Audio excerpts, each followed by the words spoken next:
Boa noite, mitológicos e micológicas do Brasil do... Nossa, mitológicos e mitológicas do Brasil e do mundo. Sejam bem-vindos a mais um episódio do MD3, nosso podcast Esporte Eletrônico, nesta noite de quarta-feira, pra gente poder bater mais um papinho aqui sobre o nosso querido cenário de League of Legends.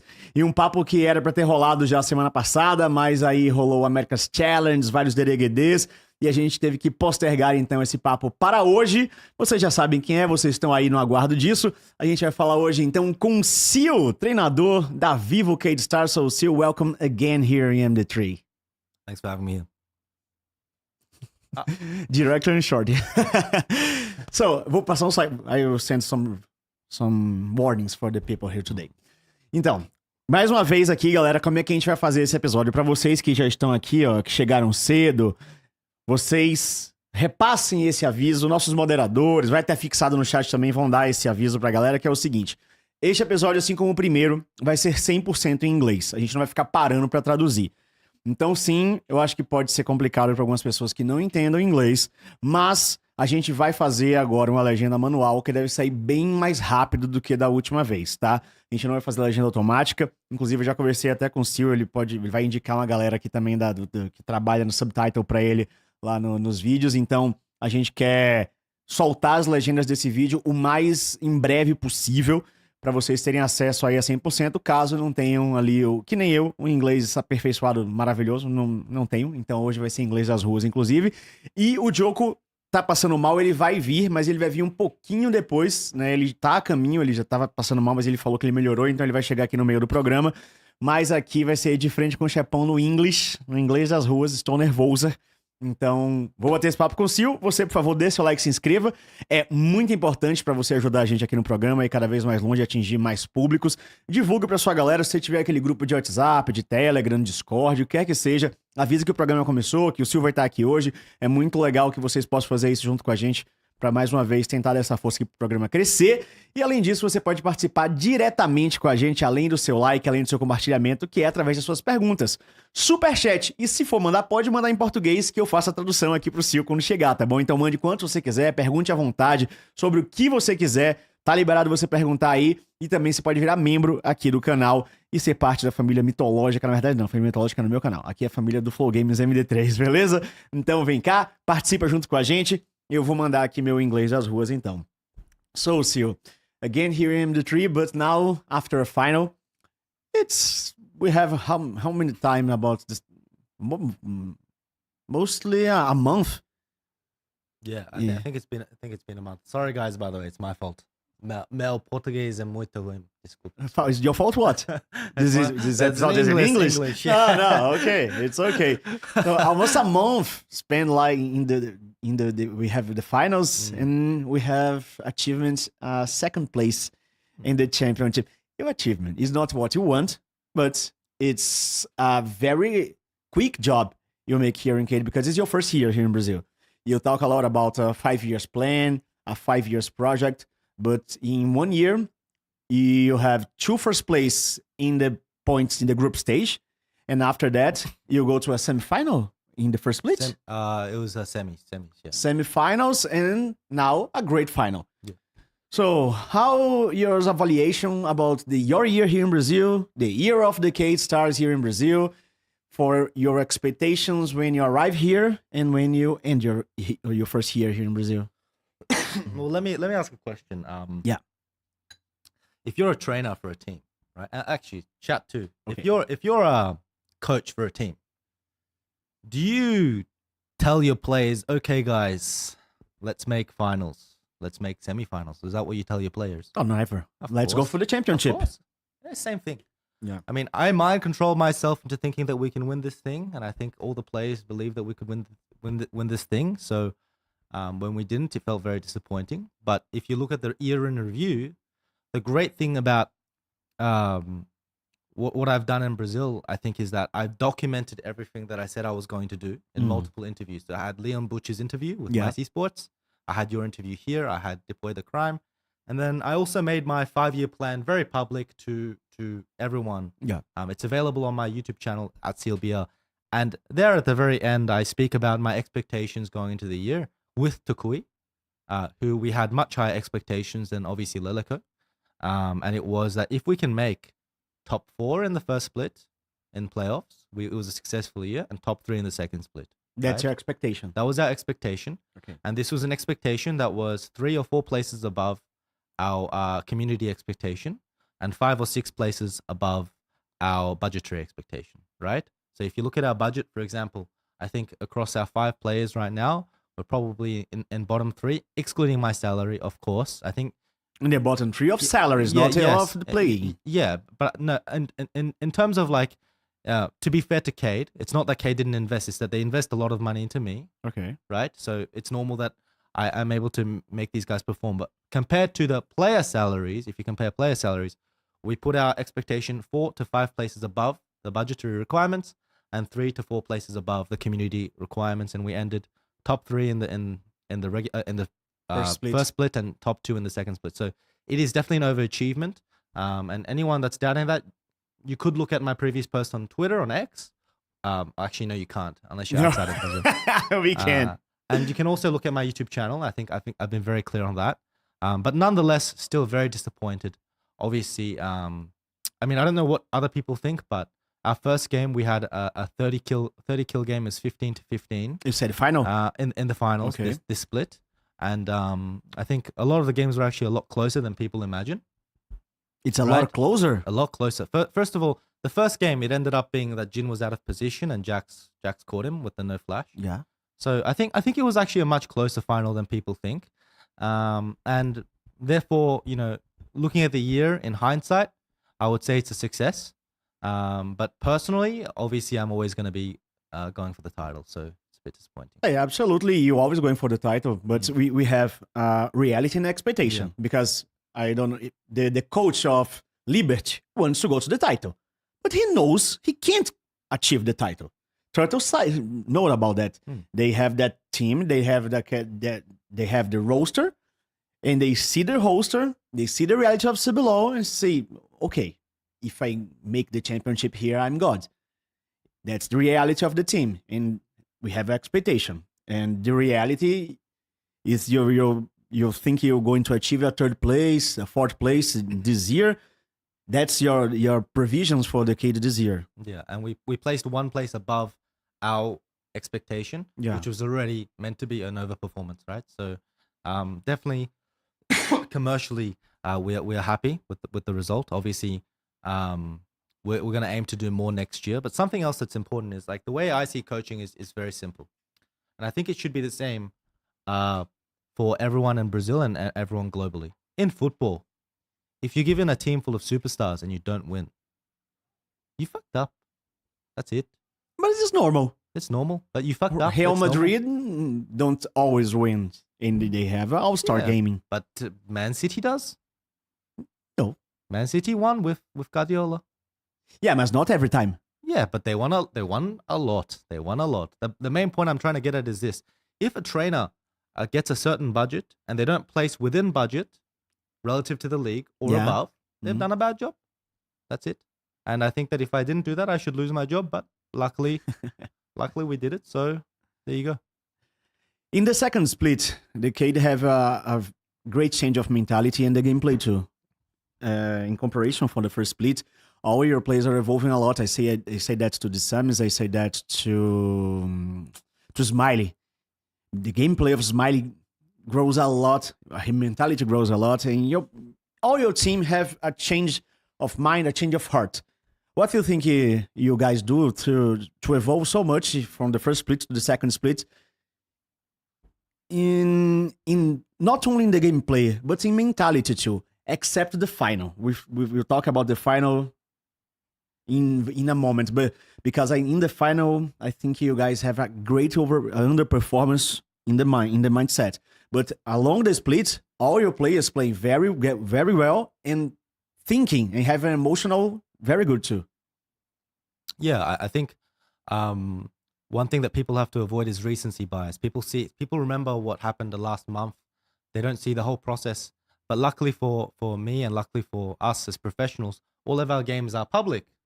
So you can actually go back and watch them. And I would put all your games public, or you? No, our games, not our scrims. But, okay. Yeah, all our games are public, so you're able to see the performances of our players, right? we achieved the same level of performance in the regular season, 15 wins, 3 losses, as super team inferior 2 years back, and we went further in the playoffs. And at the time, no one would doubt that Pro Delta was, for example, the best support in the league, right? During the regular phase of this split. So yeah, I would say that our players evolved a lot. Why? Well, it's as simple as this. If I throw my phone on the floor, right? No one's gonna pick it up for me unless I ask them to, unless I pick it up myself, right? It's a matter of will, right? If they want to get better, people will get better, right? It's a matter of priority and will. The truth is, getting better is very difficult. Yeah. Getting better is difficult because you have to constantly break your boundaries, your capabilities as a player, especially in a highly competitive, highly stressful environment. And so that's what my players were able to achieve, and the full credit goes to them, right? That's one. But two, I also think that we have a different methodology. For example, Liberty scrimmed their academy.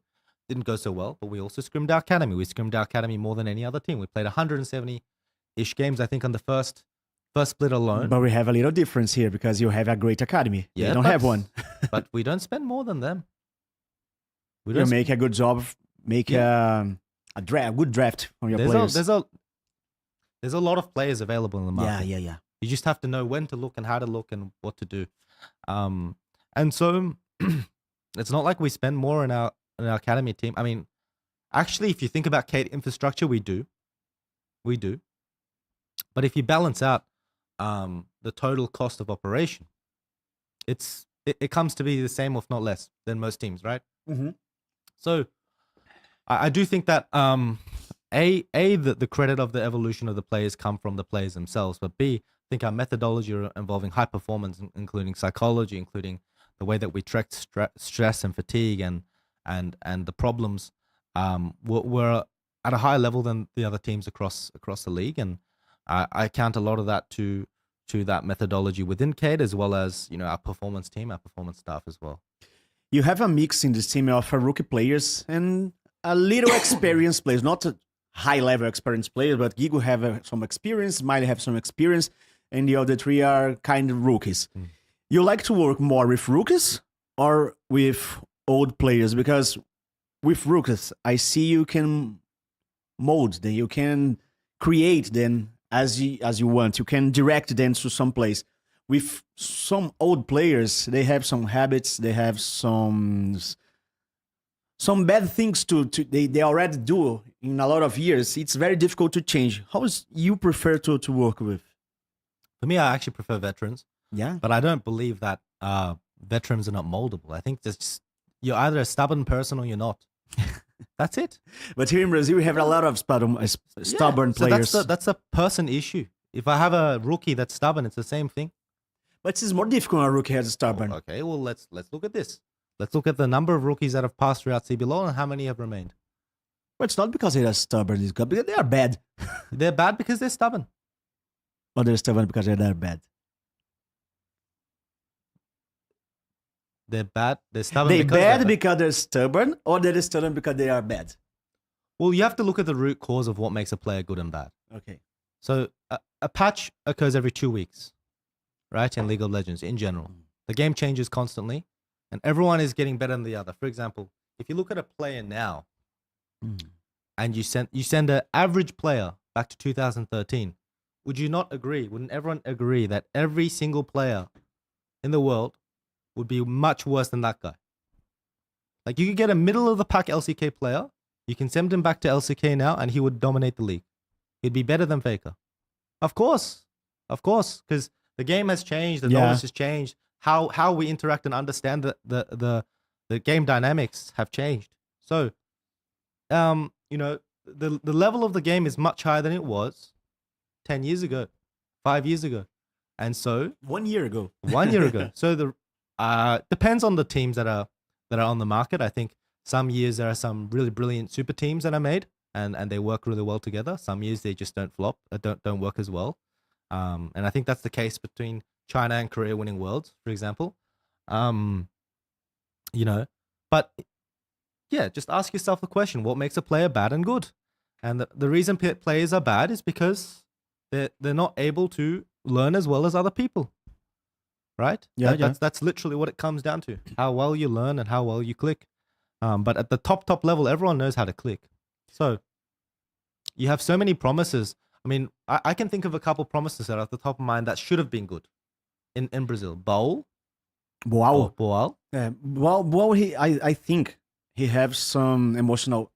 Wow, I don't know if it's that, but I think he's have a problem with his emotional. Yeah, but when so he did goes to the league, he don't play as he play in the solo queue or in the training. Learned. But this is learned, guys.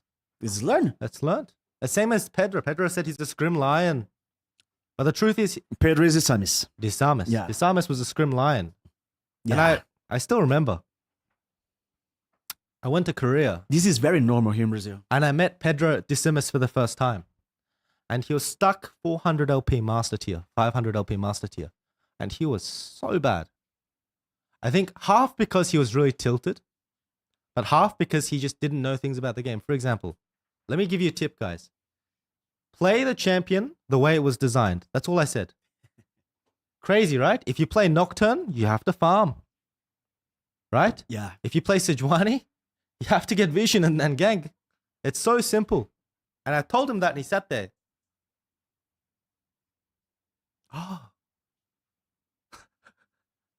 Don't show in vision for free, because if you show in vision, bot, they can do something top. Oh.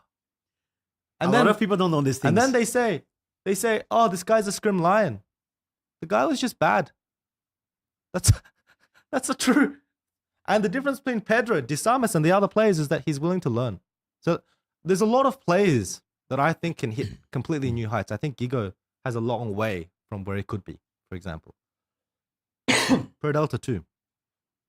Pro Delta in the finals of CBLOL, he was a passenger.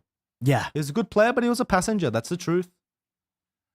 He was not the main reason the team was winning. You're talking to him about that? Of course, he knows. Okay. Everyone knows. Guys, are you gonna pretend that Pro Delta was a finalist level player? You stick him in Keyd, you stick him in some other team. You think they'll do like much better?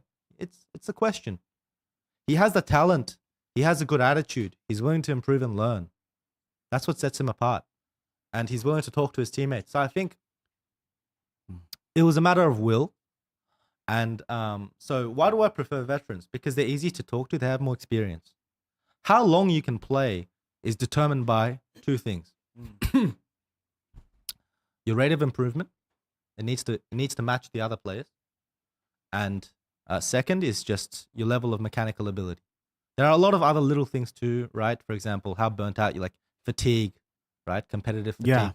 Yeah. There's a lot there, but these are the main two things. So ageism is bullshit. Yeah, I don't think age is For example, a thing, is a deal. Smiley's played his best game that he's ever played at age 26 Yeah. in his history.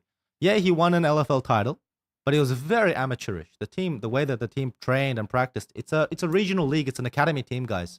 You think it's going to be super high performance? They're just 5 guys sitting in front of a PC. That's it. Yeah. It's not the same. Oduwamne, 27 years old. He comes to my team. He wins the first title ever. 10 years he played. Since season 2, he played 10 years. Didn't win a title. Went to LEC and won a title there for the first time. Yeah. Right? It's not a matter of age, and I prefer veterans because they have more knowledge, they have the experience. But I prefer veterans that are willing to learn. That's my answer. Rookies are just more work. It's a lot of work because you need to make them learn. You need to make the understand not only the gameplay, but how a team works, how a real match works, because it's very different how you play in the training, how you play in solo queue, and how you play in a league. Yeah, and veterans, I can learn things from veterans. I can learn a lot of things from veterans, especially the super high level ones. You learn something about with some player here in Brazil? Every day. Every day. From Gigo, from Pro Delta, from Decimus, every day. What? One thing? Oh, I mean, just about matchups, just how the map should function, how we should operate. For example, like how we play Nash. Because for me, playing together is more important than like executing optimally when you're first starting out. But there are just some adjustments that we could make faster. There are a lot of little things, like every single day. I was talking to Gigo about, I think it was Jack's Camille matchup. And I was completely wrong about that. I don't know why I remembered it that way, but I did. Every day, it's a matter of like growth.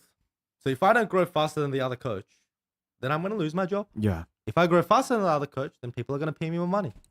Absolutely. That's how it is. You say you prefer to work with veterans. Yeah. But in the change of split from the first from the second to the first from the second, you stays with Leleco. But you bring Kissy for your academy. Yeah. The real plan, the plan A, was to put Kissy in the main team and put Leleco back in CBLOL Academy. And if that's the plan, why you don't do that? Or if this is not the plan for this year, Because I gave it's my a word. possible plan for the next year. Because I gave my word. I said to Smiley, I said to Decimus, I said to everyone. You gave your word for I gave my word. I said they get 2 splits to prove Leleco? themselves. Yeah. Okay. So if my word means nothing, Yeah, because I don't then know that. nothing means nothing. If your word doesn't mean anything, then you don't hold value as a person. That's the truth. And if my word means nothing, or their security within the team is contested every split, Yeah, absolutely. then okay. we have a thing we say here in Brazil, o combinado não sai caro. It says something about when you agree something, you need to do that. Yeah. So what's the other thing? Well, it's a matter of fear, right? So if Leleco is sitting there thinking about the fact that he can be benched after 1 split, he's going to be more focused on his individualistic performance over his growth as a player. And what you really want to do over a long-term process is give room for learning, right? Whereas if you are threatening players to be benched every single time, then you don't have room for learning. You need to win now. So they're more stubborn. They are harder to mold. They're much slower to adapt to things. So it just made sense to give them 2 splits, both of them. This promise you made for your team or for Leleco? Team. For the team, okay. Team. So it's okay. So say I bring Kise in, or say I bring a Mortius in instead of Smiley. The guy's gonna think, okay, Smiley just got benched. What's stopping him from benching me? Keyd? Yeah, what's stopping if Mortius played instead of Smiley in split 2 Yeah. after 1 split? What would stop Mortius from thinking, oh, Keyd will bench me if I play bad? I understand your point. It's not good. It's useless. I know, I understand your point, and I agree with that. It's because when you bring Kissy to academy, all the CBLOL thinks about that. What's the SeeEl's plan? Why Kissy come here to Brazil to play academy? Yeah. All of us see that and make a judgment. Kise came here to play academy because if you work in OCE right now, the region is doomed, the infrastructure is terrible, Yeah. the pay is terrible, there's no future. So he came here to prove himself and build a future because everyone is too stupid to see where the talent is. But your plan to use Kissy in the near future? In the near future, I don't know. I mean, right now, what I can say is that all of our players are on the market, all 5. All of them? All of them. We want to judge the market value of each player, and we'll make the decision based on how the transfer window moves.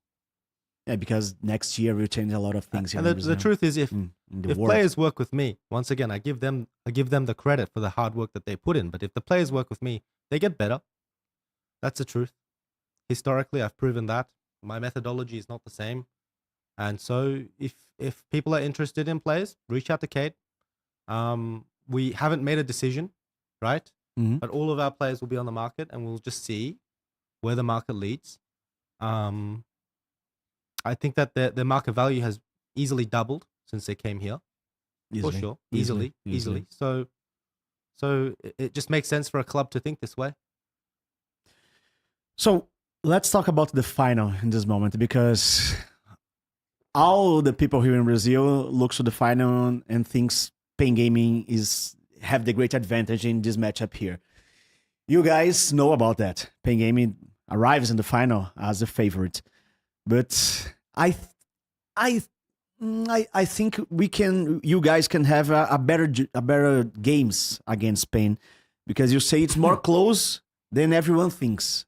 I'm casting the games and seeing all the games. I see 1 or 2 games they are more close, but the other two have a lot of advantage for playing gaming. And I want to ask you, you think you guys have underperformed in the finals? I think both teams underperformed. Both teams? Both, I mean, for sure. If Pain played like they did today against PSG, Go. and they had a fantastic game, by the way, really well done. Game, yeah. Much better game. If they played like they did today, we should have got 3-0'd, and it shouldn't have been close. It would have been very one-sided. And that's what people don't understand. Just because we lost, it doesn't mean I'm wrong. Both teams played fucking terribly. Fucking terrible? Fucking or terrible. a little underperformance? No. Both teams played fucking bad, guys. Okay. And if you have eyes, you should see that. Fucking terrible. Fucking terrible. Okay. Really, okay. that's the truth. Compared to the top game. Compare our game against Pain versus our regular split game. There's 13,000 people in front of the crowd. You're not going to play normally, guys. As you should, right? But and you should. You should, but you're not going to. That's the reality. And it's the first time for all 5 players to have played. And actually, ProDelta played in finals, so that's not true. But it's the first time for 4 or 5 players to have played on a big stage. Dismas didn't go anywhere near a final, right? Smiley never played. Smiley won during Corona years as well. Yeah. And LFL don't have huge crowds unless you're in K-Corp. So the 4 of them had to play in front of a very, very big crowd. There's a lot of noise. There's a lot of pressure. Yeah. It's going to be different. And so I think that our team definitely underperformed. Without a doubt, we didn't play our game. And I think that Pain was one of the main teams where we definitely struggled to play our game against. Because they have a very oppressive laning phrase, especially in the bot side of the map. Yeah. And ProDelta was put in a situation where he's our captain of the team, you know? So he is leading us inside the game. He has to think about what everyone needs to do, but also his own gameplay. And I think that he struggled a little bit to find this balance. He over-focused on the team and he was a little slow to move. And so I think that we definitely played a worse game. But here's another thing. In your opinion, what is the job of a coach? It's a lot of jobs. It's not easy to say, to put that in words, but I don't think a coach must to teach the players how to play League of Legends. The first of all, in my vision, I think a coach needs to see the qualities of each of the players and use that qualities in the most perfect level. What pieces I have in the table to use and how I use these pieces. I don't know. I don't think you need to tell them how they play. You need to do that here. You go there in that moment. I think it's a game. It's a game decision because the game changes all the time. When a team plays with a playbook, in the minute 3 you do that. In the minute 5 you do that. When something goes wrong, everything is fucked up.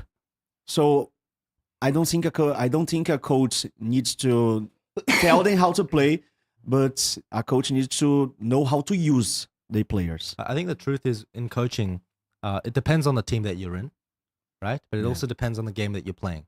For example, in football and in CSGO, in CS2, how you play is actually like influenced a lot more by the coach than other games. Why? Because in CS2, you're in the stage with your players. You can give them instructions between the games. You can pause. Yeah. And football is the same, right? You can exchange plays. You can tell them feedback. But when they play, they can't hear me. Yeah. So everything after the draft, they need to execute, right? So I think it depends on the team. But given the community expectation, the team expectation, the Keyd management expectation, and my salary, right? I think it's kind of common sense that I also teach them the game. Like if people think that they brought me here to just, I don't know, draft or something, they can find 10 people, you know? You don't have a good drafters here in Brazil. That's not true. I don't agree. I think, but much cheaper and many more people. So the fact is, okay, I think that our draft was not perfect, but I think our main problem was gameplay in the finals. I do think that we underperformed. I think Pain massively underperformed too, and I'll talk about that in a second. But more importantly, if my team plays bad, that's also my responsibility. Absolutely. Of course it is. Yeah. So, you know, it's kind of just stating facts and, you know, spitting up in their end, and making it land on me. It's just a fact. And if people can't see that, well, that's their problem, right? I think that's their problem. So what I was trying to say, I made a video about the finals, the review, and what I was trying to say in that video, which was heavily criticized by the community, is here's how Payne wants to play. Here's how we want to play. Here's what Payne need to do, in my opinion, to do better at Worlds, to change the way they play. So whether or not they want to listen is up to them. But what I will say is after the Payne finals, after we lost, I went and shook Zero's hand, talked to Titan, talked to Zero, and I told them what I think. And I think they somewhat agree. So I think this is an important point to think about. But yeah, I definitely think that Keyd really, really underperformed compared to what we were able to do. For example, game 3 in the Kalista game, we are up, I think, 8 kills to 2. We're up 5K gold. We have Vi, Kalista, Alistar into Ziggs Smolder. It's Ziggs Smolder. So we have a lot of engage into a poke comp. So if we just go in, they die when we're this ahead. And Smolder had no flash. It's Drake to go watch it, guys, if you want to watch in game 3. And we're sitting there flipping the dragon with Kalista. Vi can just Q ult and we can just go and we can kill them. But what happens? Well, we are 8 kills to 2 and the game goes to 40 minutes and an Elder Drake, right? So you can't tell me that both teams are playing optimally. So these are the things that Brazil has to fix in order to do better. Do you mind if I go to the bathroom? Go there. Ele já vai voltar aqui, galera, porque agora tá só eu e ele, né? Então, agora estou com vocês aqui. Eu vi que vocês mandaram um superchat, fiquem tranquilos que eu irei ler todos. E pra quem chegou depois, muito obrigado aí. E a gente vai legendar esse episódio posteriormente, né? Então, acredito eu aí que a gente tá na quarta-feira.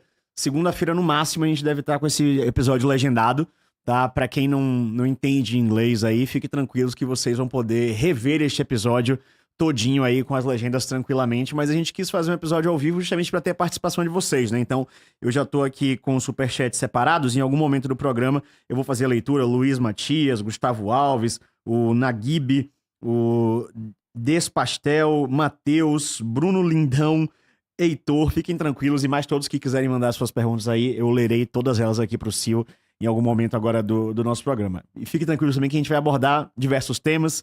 Ele entrou no tema do vídeo dele aqui agora, né? Que é um vídeo que eu queria justamente abordar. Eu confesso que eu não vi, vou até falar isso pra ele, eu só vi cortes, né? Mas vi que muita gente ficou putaça com o SeeEl, né? Sobre esse vídeo, falando que ele era um mau perdedor, etc e tal. Vi muitos sistemas reagindo, mas não vi 100% do que foi questionado. Vou até questionar pra ele sobre isso.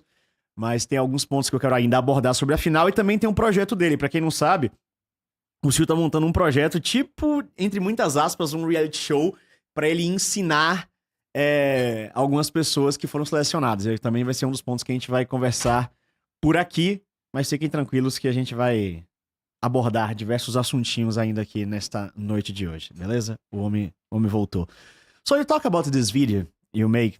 I don't watch all the video, just some cuts of your video, but I see the community are very mad about this video. They call you are a bad loser, you're making excuses for the losing.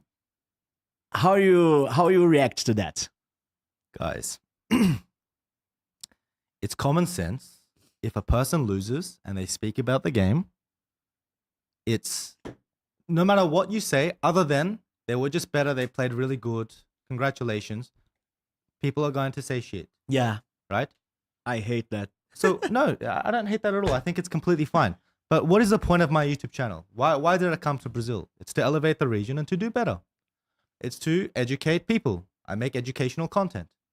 And the truth is, since I've came here, I said and taught and did a lot of things to the point where my content has gone viral multiple times. For example, I think my video with Titan has 225,000 plus views since I got to Brazil. I I increased my social media following, I think, 800%. It's up to them whether or not they want to watch the content.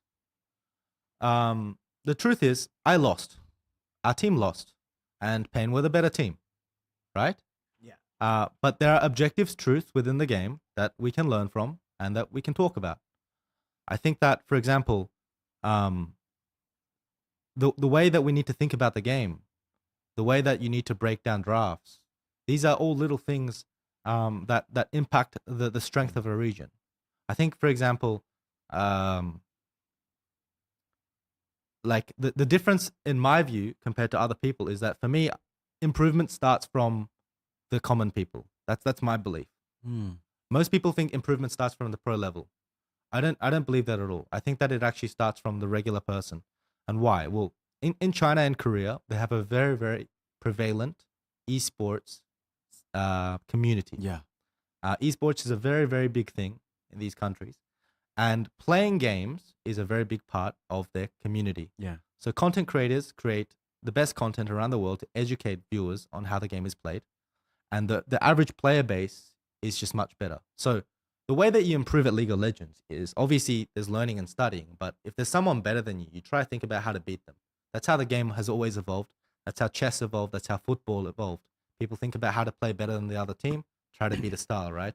The style of football that you saw in the 1990s is much slower paced. In 2000s, even when Brazil won the World Cup, 2002 is much slower than the game possession football that they play now. Much more aggressive, much more faster nowadays, right?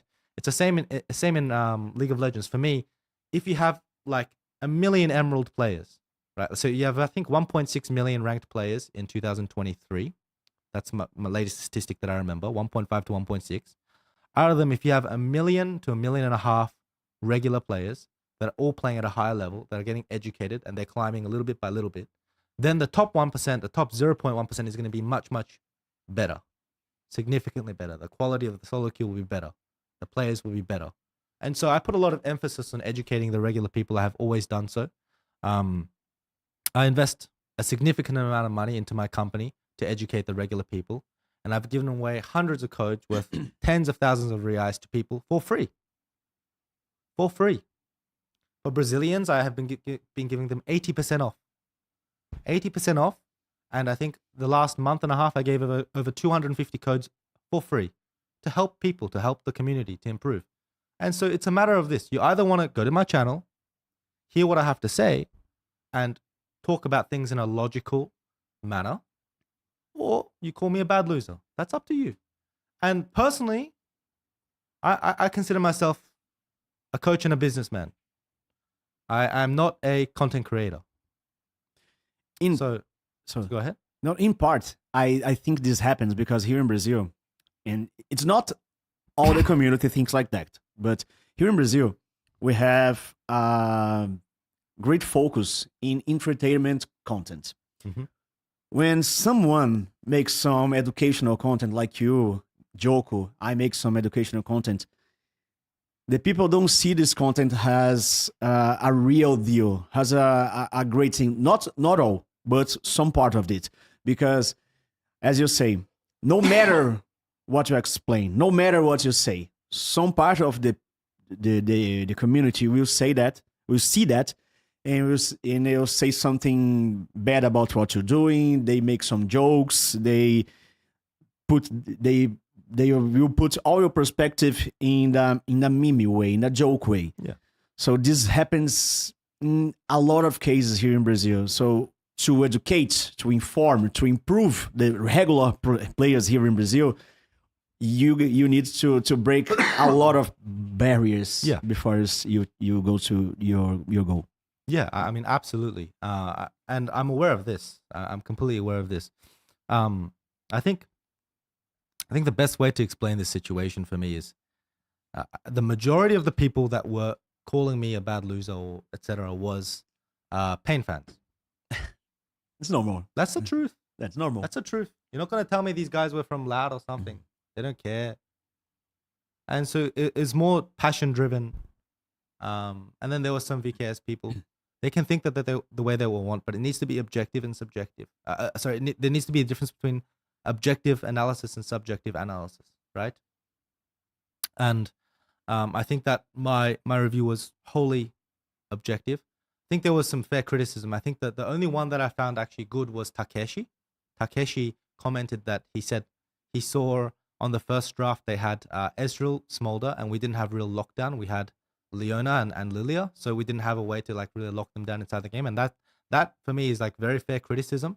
I think that is definitely a problem, and I do think that if we were playing versus like a Gen G where a Smolder would get executed at 19 minutes, then this is a real threat, right?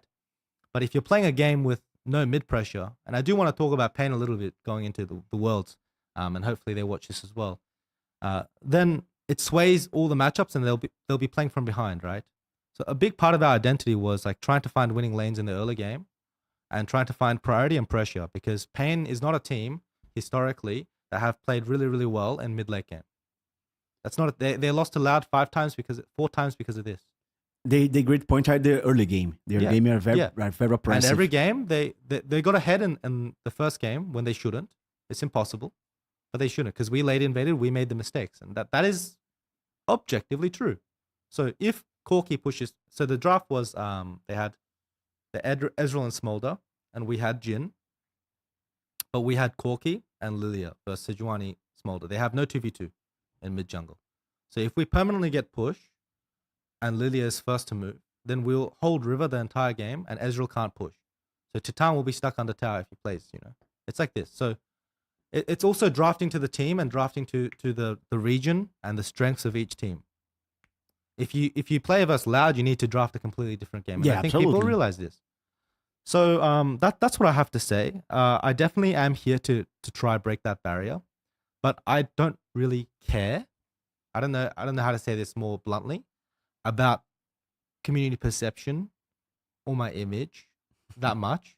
What I care about is doing what I think is the right thing to do. Absolutely. Generating value for people. That's always how I've lived. I work for 3 things. I work for God, my family, and my team. Only they can judge me. And if they judge me, that's okay. That's fine. If I did wrong, that's okay. And I will try to do good and generate content. But if you don't want to absorb that content and learn, then that's fine by me as well. Or perhaps, maybe I'm wrong about the whole thing. It can happen. And maybe I just don't have enough game knowledge. And that's my mistake. I think that's also a fair assessment too. I see in some videos and some lives, I don't see you doing that in your video, but I see a lot of people talking about that. You say you're winning all your games, but your players lose their games. So you win the draft and your players lose the game. You say something like that because that kind of speech, I see a lot of people and a lot of streamers saying something like, so SeeEl is put away the blame of him. I mean, okay, let me put it this way. Do you think the community thinks I had a successful year? You have a successful. Yeah. You have a Do you think that let's just say that Keyd didn't make it to Southern Conference. Let me ask a community and you a question. Do you think I'd struggle to find a team? This is not This is not trying to be like cocky. I'm just asking objectively, would I struggle to find a team? No. Of course not. Of course not, yeah. Of course not. So what am I making excuses for? By that logic, I'm just asking. No. I'm asking the question. It's a rhetorical question, guys. What am I making the excuses for? Joko, what am I making the excuses for? Hello, everyone. Good night, Thiago Meia. Yeah.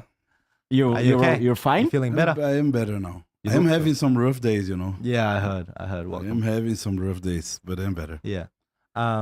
So what we were actually talking about was I was listening. You were listening. Yeah. Okay.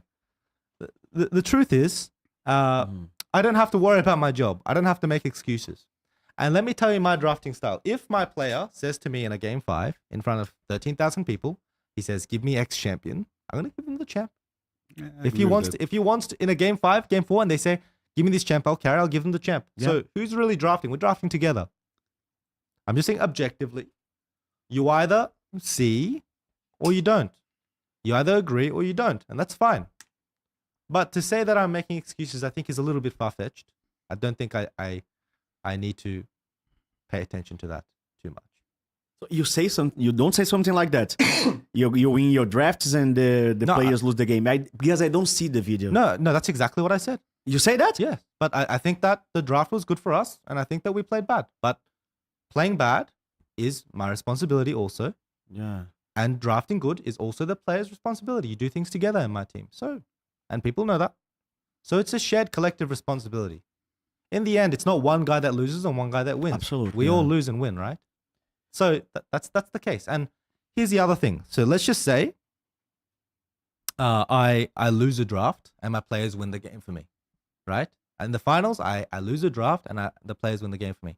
My hypothesis is that everyone in Brazil would call me a draft king right now. Absolutely, yeah, because they don't see the draft effect. They see the winning or losing effect. Exactly. So that's my point. That's it. That's it. And that's all I have to really say on this matter. Want to say something about that, Thiago Meias? I have the inside info because I was there. Yeah. So I think about. I said that on. I didn't know if I posted that video already, but I reacted to that, and people asked to react to that. So it was very strange because I was also there, so I'm reacting something that I know. Yeah. I think that most of the drafts were comfortable. The only one that was strange, I think, was the Olaf one. But even though the last one was no. The last one second was actually fine. The second one. The second game was the draft I lost. Yeah, actually, that was strange. But I said that too, no? I think you said that In the video, I actually said I think I lost game 2 draft. I think it was not a like total loss, but it was harder because of Olaf. But we had like good early game. I think it was the Victor one, right? No. The Victor got strong, so we should have won. The disgusting thing about that game was if we won that game, that was 100% the play smurfing. Yeah. The second game, we should have lost. The draft was so fucking, in my opinion, so fucking bad. Draft in Brazil is a strange topic. Because I say that. He said it. We have a good draft here in Brazil. I said this in video though. I said this in my video too. I said the second draft is so fucking bad. And people don't remember, okay, the first draft was good for us. And they're like, oh my God, this guy's making excuses. It's because a lot of things doesn't work here in Brazil. For example, you guys saw today. I don't know if you guys said about that because I was getting medicated at the beginning. But look at words. Look at PSG. Look at the vein thing. Like this is something that Brazilians are not used to be played against. Akali in the mid. Yeah, Akali. We don't used to play against Akali. Even though Kise asked for that, the entire split against Yone, he knew about that. But we are not that used. So draft in Brazil is a strange topic. Yeah, I think that teams go for comfort above everything else because of how the region works. And I don't think the draft was actually a problem. The only one that I actually advise you, I didn't say that on the video I'm saying now. The only one that was strange was the last one, but not because the end result was good. But I think that the way you guys, because I heard you guys talking, you know, I think the way it was structured could be better. Just that. The game 4 draft? Yeah. I agree. It was like, guys, they can get Corky Lilia. Are we okay with that? I think I prefer Corky in Italy. And then we locked in Azir 2 seconds in. Yeah, it was a bit messy, but this is something that the public couldn't know, you know? Yeah. But the rest, I think it was fine. I think the finals had a lot of emotions going on. Yeah. I saw playing today. It was much better than finals. And teams doesn't change like in 2 weeks. This doesn't work like that. So there was a lot of emotions going on for both teams. And I think that draft was like not one of the main issues. Absolutely, in my opinion. Yeah, I think the problem was the gameplay, and I need to understand why the gameplay are so bad. That really is because it's so bad in the finals. What do you think happens to you guys play so above your gameplay level? Because I feeling before the game starts, before the final day, the things in BH are not the same as here in São Paulo. The team, you are very sick too, so the team is not in the same vibe. You see something different in that final before it starts. No, we had a really great team atmosphere until the finals. Like until the day of the finals, we were really, really, really fine. Whoa. But then the pressure got to us a little bit, I think, right? The day. Yeah, for sure, on the day. But the before that was really, really good. Despite me being sick, it was completely fine. Everyone was really happy to see the city. Prods was in his hometown. Yeah. You know, it's just a matter of like 4 of the 5 players didn't have enough experience. And Robbo said the same thing to me. Robbo said all the players that know the game thought the game 1 draft was like really good. Game 2, not so much. Game 3, 4 playable. Game 3, good for us. And if we were more experienced, we probably would have won, but we weren't. And the fact is, Pain beat us, so that's what matters, right? That's there's nothing really more to be had about this conversation, in my opinion, because like Pain is at Worlds. Pain was a better team, and if you see their game now, it's really different from how they were playing. Yes, that And completely It's another Yeah. team, another game, another and, league. I mean, I also got on a call, and people don't know this, but I also got on a call with Titan, and I said, I think this is the way that you guys were playing objectives the whole year. I showed them like 10 examples, and I said, if you play like this for PSG, the game's over in 15 minutes. And they played good today. Like it's a matter of this, right? It's like, okay, we want Brazil to be better. So why is the gameplay bad? In my opinion, it's game knowledge. Like Keyd right now played maybe 110 topics out of 360 that I have in my playbook, in my systems. 30%. 30%. There's so many things that we just don't do and we're just not aware of. Like, we don't play on turns really well, especially around team fights, spacing. Like, look, people need to see the game where, I think it was game 1 on the Herald, on the Grub timer, where we caught Rakan engaging onto us. Yeah, It game was 1. 4v5. Oh, look you at the way, remember that? and look at the way that, yeah, I remember. Yeah, everything, Rakan 'cause goes in, I know Leona and stuns I watched, him, I he watched finals dies. like 50,000 times, right? Yeah. And by the way, when the community was like mad at me and stuff, I didn't just ignore it. I actually sat there and I thought, like, did I actually analyze the situation correctly? I watched it. So I remember very clearly. Look at the way Payne played against us in the team fight. They're miles and miles ahead. Miles ahead of us in the way that they play team fight. Like, they played 4v5, all flashes. They know they can play 2 turns. They wait for us to go into bad position. They just fight 4v5 and they beat us.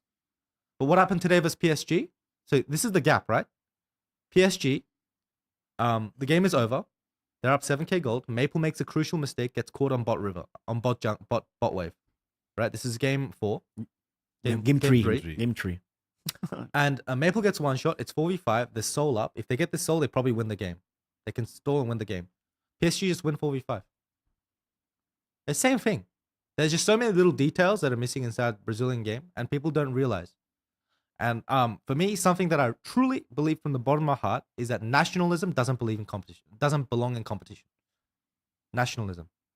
I don't think that people should take pride in their country above getting better. That's what I mean. Because I think people defend Brazilian play a lot because of emotion, and they also criticize Brazilian play a lot because of emotion, right? So, for example, I don't see anything defends the Brazilian game play. a lot. Brazilian players In the words? not in worlds, but in general, even locally. And right? locally, okay. Yeah. So when I criticize a play, most of the time they listen to me because they see my name tag. That's the Yeah. truth, right? But if a regular coach says, even if they're 100% right, they'll be like, "What the fuck are you saying?" You know? Yeah. Like, for me, gameplay and competition needs to be objective. There's too much emotion in the equation. You're either good or you're bad, guys. You know, and so when I actually criticize a lot of the gameplay, they say, "Oh, but that being said, take a gap from Robbo." That's all they say, you know. Yeah. But it's like, okay, guys, like, do you want to get better or not? Is this a joke? Because I will work anywhere around the world. I just happen to be in Brazil, and when I'm in Brazil and I'm here, I'm gonna give 210% to make sure that we're the best team and the region evolves. It's about something. Is something in the way that I speak about. I talk about you in this culture of entertainment here in Brazil. No, but fuck that. It's the fucking mission. As a Yeah. coach, it's a mission, right? I don't give two. Let me tell you something. I can farm so many views in Brazil so easily. Yeah. Do you know if I go to the market right now and I say Gringo tries 5 foods from Brazil, right? And Yeah. I do the culture and a food tour, I will get like 200,000-300,000 views on each video, every video, and I would grow my channel 10 times faster. Yeah. With all the information we have because we work inside in the backstage, we can make a lot Yeah. of explosion podcasts Exactly. here. We choose to Yeah. do not that. Exactly. Yeah, I mean, but I think a lot of the people do, and a lot of the people are drawn by these entertainers, right? And then the narrative is built by these entertainers, and so it continues. So I'm here to stop it because I don't care. And I think people at this point, I think the finals reaction was so negative because people trusted my name. When people saw SeeEl, they think they would see something objective, and they felt they didn't. That's why they felt like more betrayed, But I'm just being the same. But I think that people talked about the wrong points. I don't blame them because they see what they see at home. Yeah. But for example, if you look at both tournaments, the first split, second split. And if you really know how things happen in the background, especially stress related, being at finals and like reaching finals was actually super super nice for everything that happened, because it was super stressful. And like I think that Pain was stressed too from that year, but people don't see behind the scenes. So literally everyone was super pushed to the limit, because we knew that if you need to catch someone that's like 3 years on the making, we need to work more, we need to be better. So I think that kind of thing counts, you know.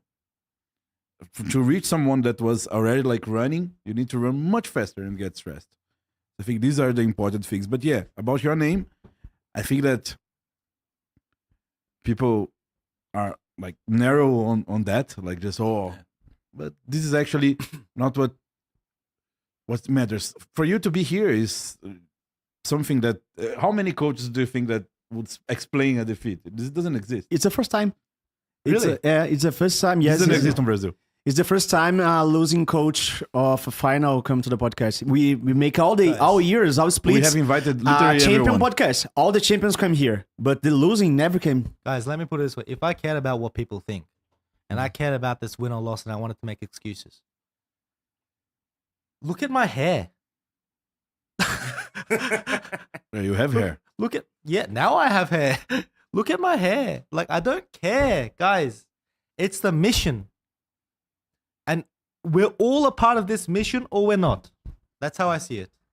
You're all a part of the solution, or we're not. For me, I would rather always be a part of the solution. I'd always rather be a part of the guy that pushes and talks about the game and pushes the region to be better. And the truth is, the finals was probably one of the worst performances in CBLOL history in the last 4 years. Yeah, it was bad. I think Loud 2022 was miles above the finals. 2023 also. 2022 and 2023 also. Yeah. Right? Loud was a much more formidable team than what we saw in Pain versus VKS. But what I saw today from Pain versus PSG, that was something else. I was very impressed. I think their draft is into, but I'll talk about that later. The game 2 and game 3, yeah. I'm swear to God, this is the last time I will speak about that. But I need to speak about that because chat is asking about the Arauto, the Herald bug. This is not a bug. Okay, wait. SeeEl, show me something here. I don't know if he wants to show. CB, I'm going to talk about it. Tell them about I swear to God, this is the last time I speak about that. The whole story. When I saw the podcast with Shaipi and Pain, I was like, and then my team was really annoyed. They were really annoyed at what's up. And then I said, guys, it's fine, let's just move on. But it kept going. It kept going. And Biel records all of our scrims. So we have like 4 or 5 clips of them using Herald Bug. Whoa! I need to translate that. Yeah. A única vez que eu traduzi, ele acabou de falar que eles gravam todas as screens deles, como é uma coisa muito normal de todos os times fazerem, e a PEN usou o bug do Arauto umas 4 vezes nos treinos. Bro, and here's the thing. They won the game again. They won against us, right? So we're lost. Yeah. But when he came onto the podcast and talked about the Herald Bug, they painted us to be some sort of villain. That's what they did. But the thing is, we learned the Herald Bug from them. They used it against us, and we lost the scrim because of it. We were like, oh, wow, that can happen. And then we messaged Riot instantly. We told Riot, and Riot said, you can use. Everyone in LCK was using. Everyone in LPL was using. And they used again and again and again in the scrim. And so we're like, okay, they say nothing to us. So if they can use and we can use, we should use. If they message me and they say, guys, it's gentleman's agreement, let's not use it. Yeah. It's fine. But in their minds, they just forgot that they used it completely. Right? I think this is what happened. I don't think they did it maliciously. Can you explain? I don't think they went out of their way to like make us look bad. But I think they genuinely just forgot they used it. And so after the finals, I talked to Titan to like talk a little bit about the game, about how I think they should be playing Drakes against PSG. And then I also mentioned, bro, like I'm seeing this Herald Bug shit. What are you saying? And he's like, oh, I just don't think it should be used ethically. So I pulled up the clip. And I showed you the clip before the podcast. Yeah, I see the clip. So Shaipi, he can... You want to show to the audience or not? No, I can't. That's too unprofessional. But okay. Shaipi can vouch that he saw the clip. I saw the clip. They used. Pain used. Yeah, I saw. Pain used. Yeah. Pain used. But if I was unprofessional, I would just post the clip on Twitter, and then there would be zero talk. It'd be done. But I don't want A lot to. of views. That's just done. If I post it on YouTube, 100,000 views. Thank you. Bye bye. But I don't because I'm professional. I see the clip. So And then I showed Titan, and then he's like, we don't know. We didn't know we use. He just forgot. it's because this is the kind of bug that needs to be permitted because it can happen accidentally, you know? Like there are bugs that you can't use on the game. For example, there's an outlaw skill flash thing. This is something that's infamous. You can't use that. Yeah. But this one, it can happen like if you can pull it off accidentally. Yeah. If you try to optimize the situation, you know? Even if you didn't know it happened. You want to be fast on it. You can drive the Herald straight to tier 2, and then if tier 1 dies midway through, it happens, you know? So everyone said that we just leave it and everyone use it. And so I don't want to hear this again. I said it. And people are saying, oh, just because they used it in Scrim doesn't mean you can use it in... Bro, okay. Listen, guys. The people that are saying that Scrim is different from official, think for 5 seconds. They use it in practice. Everyone uses live server and LCK LPL. They say nothing to us. Nothing. Then we use it. And then they say we're using bug. It's so blind because there's like thousands of bugs that you guys don't know at home. For example, the Oracle lens thing. It was on the game for like 2 years. Maybe 1 year. Which one? The one that if you get The Herald, what? it's always Herald. You could do double lens. If This you was what? Yeah, you used Oracle lens. Yeah. Then you get Herald buff. Oh, can and land you use again. again. Okay. Yeah. So in the beginning, everyone was used. It was used for 1 year straight, and then This is Riot- forbidden. No, then Riot said it would find people. But the thing is, like, it was same for This is When- normal when- for me. when Faker used Ari Charm Flash for the first time. It was E-Flash. It was actually a bug. It's not intended that you can cancel the animation, the original design. But everyone uses. It's just a game mechanic, you know.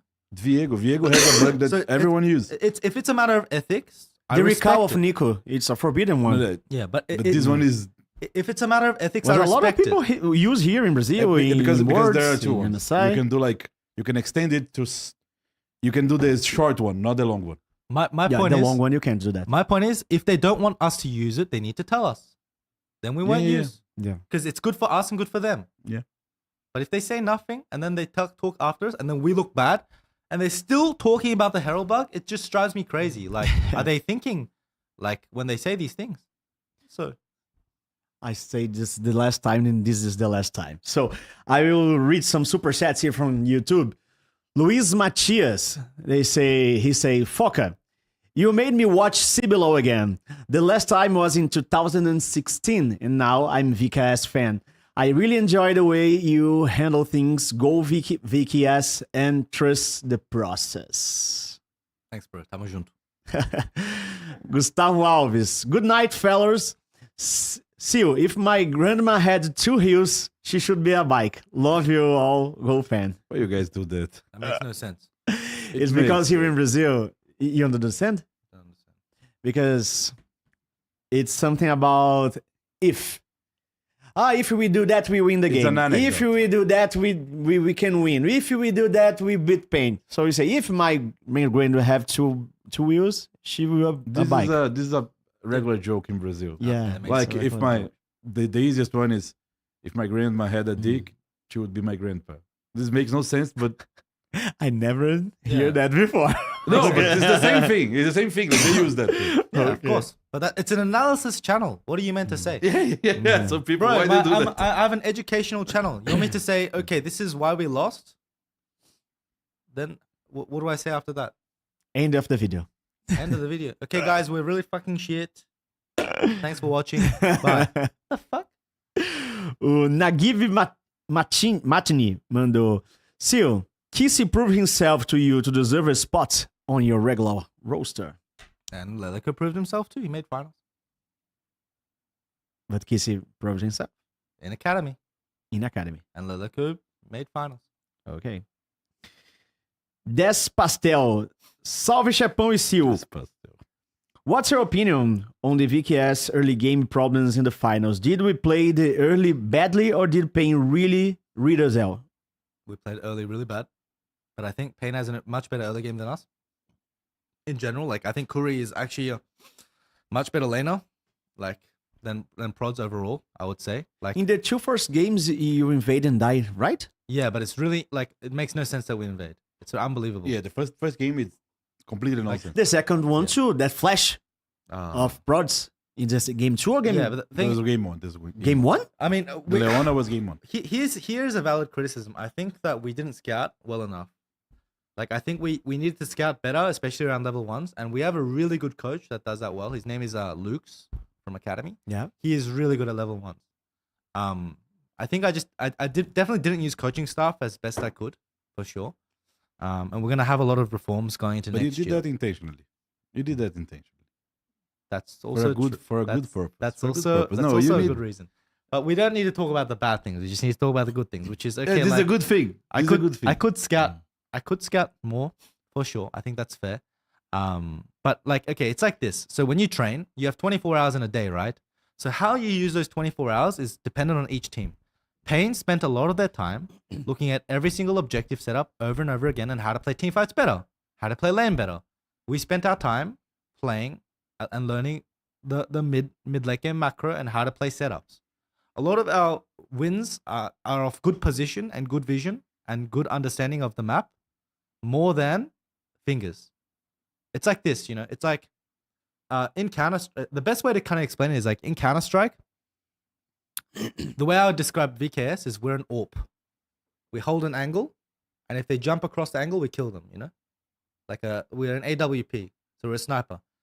Pain is like the AK, you know? They'll like pick the corner and they'll just fight, you know? And that's what they're good at. So Pain is like meant to be better than us early game. Because we spend a lot less time working on lane. Like I don't sit there in front of prods and say, you need to do this and this much for lane. Because I realize that if we draft well enough, we can actually get across early game without too big of a deficit. And so that's why in most of our games, you see us like even or slightly ahead. And then we just destroy the map within 10 minutes. So from 13 minutes to 23 minutes, we build a lead just moving better on the map, you know? That's just our style. And Pain, they want to destroy lane. That's it. So if game 1 we got even, we started from an even spot, how would the game go? I don't know, right? I know that we were down, I think 3 or 4K gold, and they couldn't close versus us. And the gap was like diminishing Yeah, as time passed. yeah. We were even at the end, actually. O Matheus Eduardo mandou. So just to be clear, Okay. I know you don't want to talk about this, but I think it's fair. When I said it, he didn't use the coaching staff intentionally, and not meaning that he griefed, but he respected a lot Academy this split.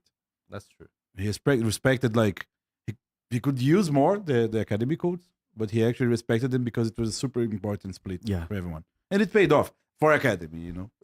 I mean, we changed 40% of the team, but it's also because I don't have the knowledge that Luke's has around level 1s. So that was actually more of a personal criticism. Like I could study the game more, for sure. I was a bit burnt out by the end of the year. Matheus Eduardo. SeeEl, the Pain gaming against PSG games were above or below your expectations. Personally, I thought we wouldn't even stand a chance, but now I'm hopeful for play-ins. Oh, way above. Way above. Way above. But I think Pain still are making the same mistake. So this is what I was going to talk about before. I'll talk about it now. Pain is a team that excels. As I said, they spent most of the year on like lane phase. They spent most of the year on dragons and baron setups and like the team fight aspect, not the actual vision aspect and not how they approach the baron. Like when both teams are 5v5 like this, how do you fight? They look at this a lot, right? That's what they're good at. So what they excel at is if they can build leads early. If they play with leads early, look at game 1, look at the rest of the games. They are a strong team when they are ahead. Same for in first split. Pain, hard through against Loud. They should never lose that split. Like in game 5, they picked Callista Brome. There were many situations where like they should have just won the first split and the second split actually. And so, okay, how do we use those strengths well? The way that you use your strengths well is you bring a mid laner that can secure push. If you pick Syndra or Smolder, they're the same champion. Akali versus Syndra. Syndra can't just push, you know. Akali will all in. And in level 1, you can contest the wave as well. So it's like Syndra and Smolder are hyper-scaling champions. And they tried to pair it with a ganking jungler. So like Lee Sin or Sejuani with Syndra Smolder. But the 2v2 in the end is always going to be a little hard. So they need to pick champions that like enable their 2v2 in mid jungle so that Titan can breathe and play lane. Because if mid jungle has push, if enemy mid jungle has push, bot lane can't just play aggressive, you know? Titan can't push the lane. Like, okay, the easiest way to explain if you're confused, guys, is this. Say you're playing a champion bot lane. An enemy mid pushes mid and fogs bot. And your mid laner starts pinging missing. What do? Can you push? Can you push? Just accept. You have to just you have to drop the wave. It's like this. And today I see Titan in the last game. He dropped a lot of positionals, a lot of farm, a lot of gold in the map to help the But rest he's of playing Pain. Ashe too. He's Ashe is playing a champion that needs to win lane or he is a piece of shit. I actually told them they should play more Ashe and they should have high Ashe prior. I think Jhin is also a very good champion for them. Yeah. Because it provides setup for AP jungles. At least this was in our patch. In this patch, not so much. Because this patch, AP jungles are really nerfed. So I understand why they dropped Jhin. But when they played against us in finals, Ashe and Jhin were the best picks for them, not Ezreal. Because if they lose mid push, then these champions can set up for jungle to play through bot. So I think that in general, like what they need to do is, first of all, really impressed by Pain's performance. But they need to like think a little bit more about the mid jungle 2v2. And they need to use this mid jungle to allow bot lane to play aggressively. Even if in the games 2 and 3, they mid lane doesn't exist. Yeah, but it's not Dinkiera's fault. Like, okay, you're playing. People were saying mid gap, but imagine you're playing Syndra. Is that team fault? Yeah. Enemy team have Vayne and Akali. So Vayne wins side versus Na, and Akali wins side versus Syndra and Na. Right? Well, it should. So they have both losing side lanes. And every game, they have Leona too into the Syndra. So you're playing Syndra, Immobile Mage, into Leona with double flankers. How do you play? It's impossible. So the only way that you need to play, that you can play against flankers is you hard engage.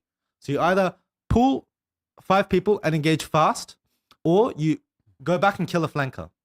But you can't do neither because the only thing they had this game, in game 3, for example, is they had Ashe. So they had Alistar WQ, who's really bad first engage and outranged, or they had Ashe ult. So the only way they could deal with the flankers is Ashe ult. So if Titan missed the arrow, he's useless. So they lose mid push, Ashe loses push, and he's not scaling. They have no engage to turn on the flanker, and you're playing an immobile mage into double flank that can dive you in backline, plus Leona, and they lose side. So Pain this game felt really pressured on a timer. They felt it. They knew it. You can ask them. Imagine playing Ashe and Syndra into Leona, Akali, and then Vayne on a flank with Wukong. It's very hard to play. Very hard. Very hard.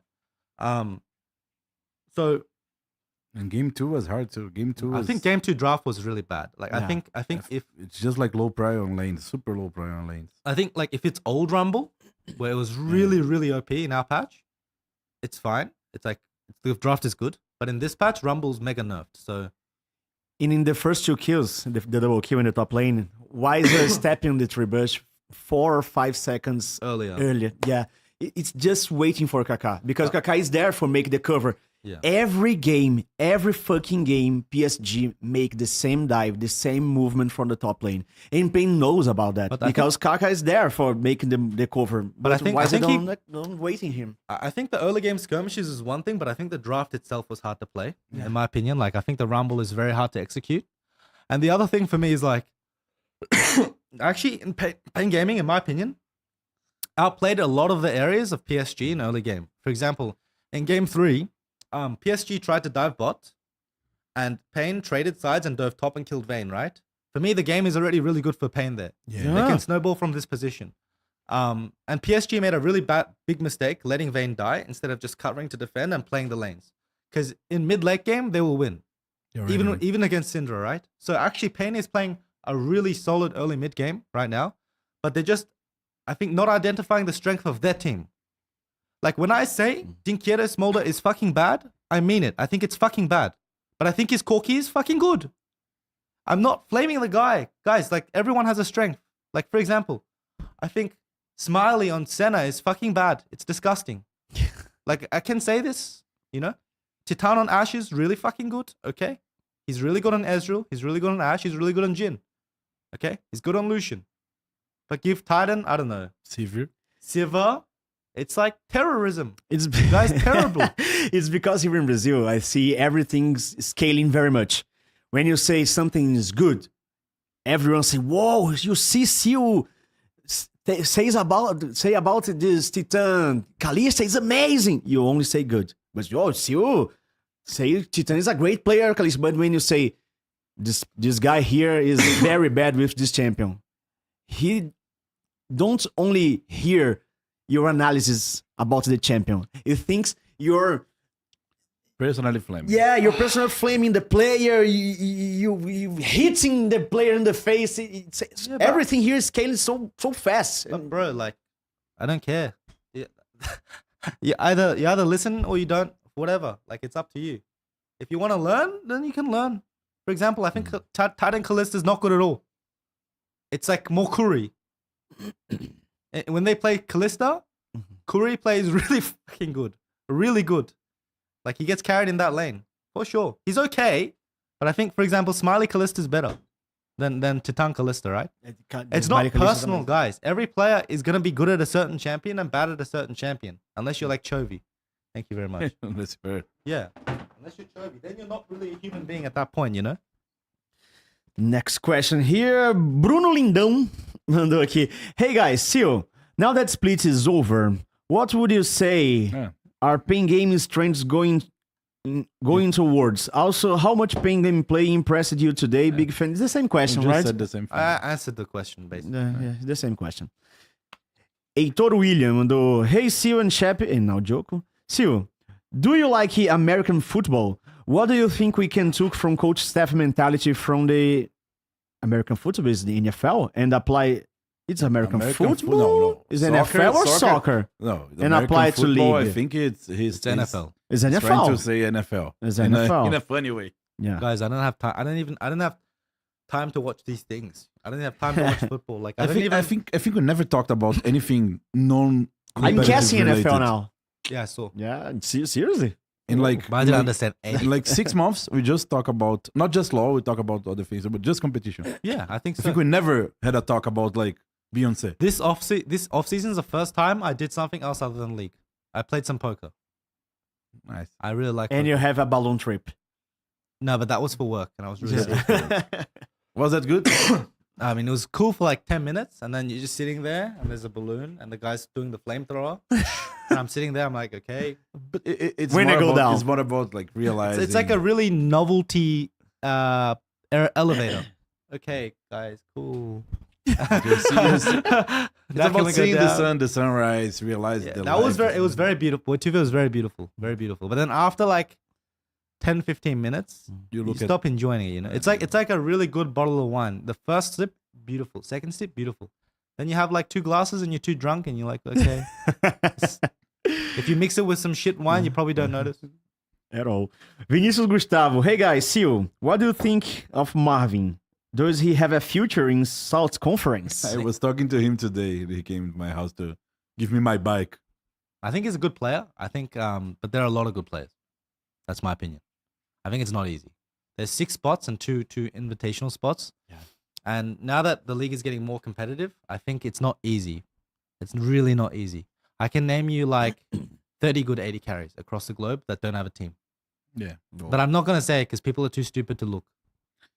The thing about Marvin, I think that he was blessed. He's super skillful. Yeah. I worked directly with him. And he have a good mentality too. I think that his mentality is the better one because he doesn't think.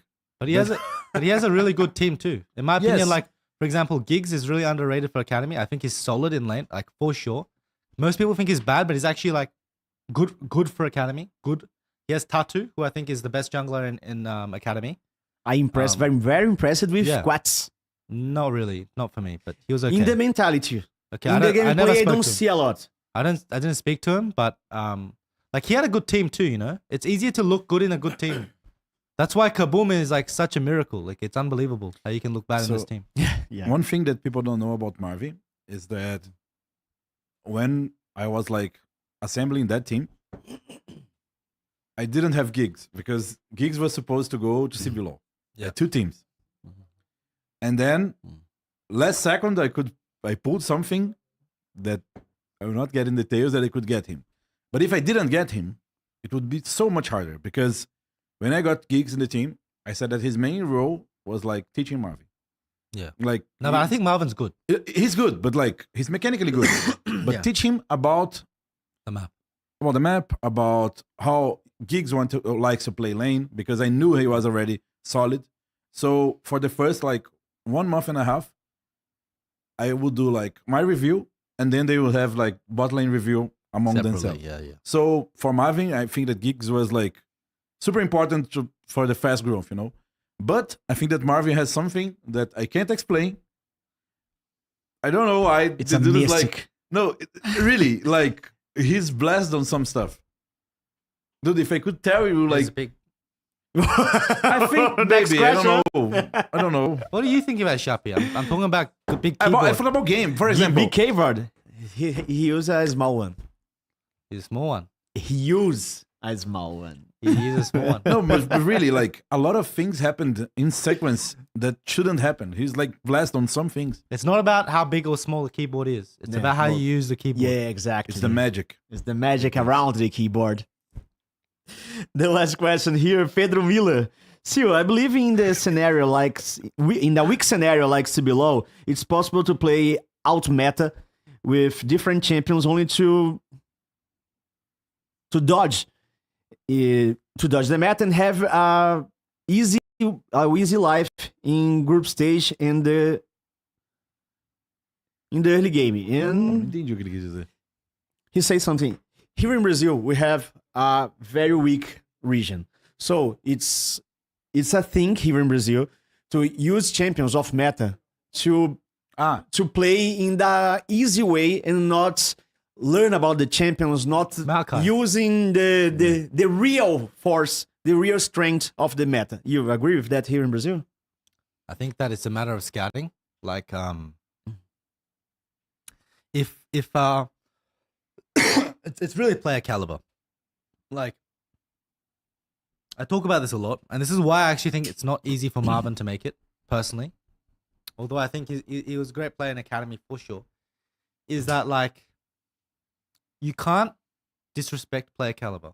Like, you can't disrespect what Titan did for Pain this year. For me, without Titan, they're top 4, top 3. I mean, I said this in off season 2 actually. Before I even joined Keyd and signed for Keyd, I said that Titan is the best AD carry. He's the best AD carry in Brazil. Yeah, I mean, it's in all my YouTube. I don't need to lie about anything because everything is documented. Everything I say and did is documented. And I said the only person who can match is Root, but Root is not Brazilian. Yeah. And just so you guys can like realize, it was last year. So last year he was at red from a bad split. Yeah.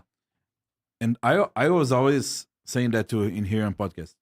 That for me, many moments I said the best Brazilian player, except when Cells had that excellent year. Yeah, But I said that many times. For me, the best Brazilian player for years, even though he was playing bad, was Titan. Actually, I said sales.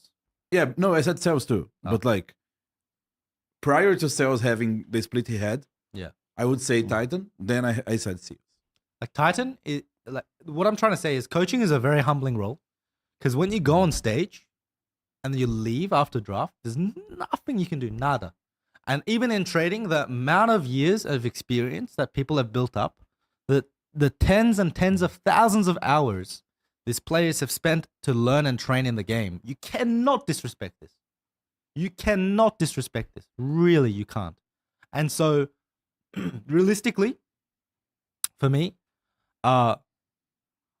the level of the player will determine what is possible inside the game, how much you can really teach.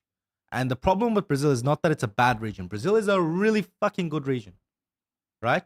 And I said this in my other podcast too. I hate this excuse of, oh, this is Brazil, deal with it.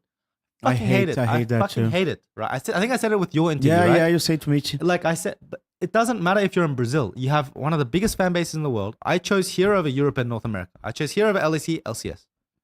And you have that's- proposed. You have Yeah, proposed. but I have a proposal. Yeah. I think I'm the first coach to actually have a proposal and come here, actually. Yeah. Brazil is a really fucking good region. But the problem is that they're scouting the wrong players and they're recycling shit players. That's my opinion. I think there are so many good players that are not playing, or so many good players that are available in Europe, Korea, South Korea, everywhere, that they're just not aware of. But it's because the way now, the way things were done in Brazil were not like professional at all.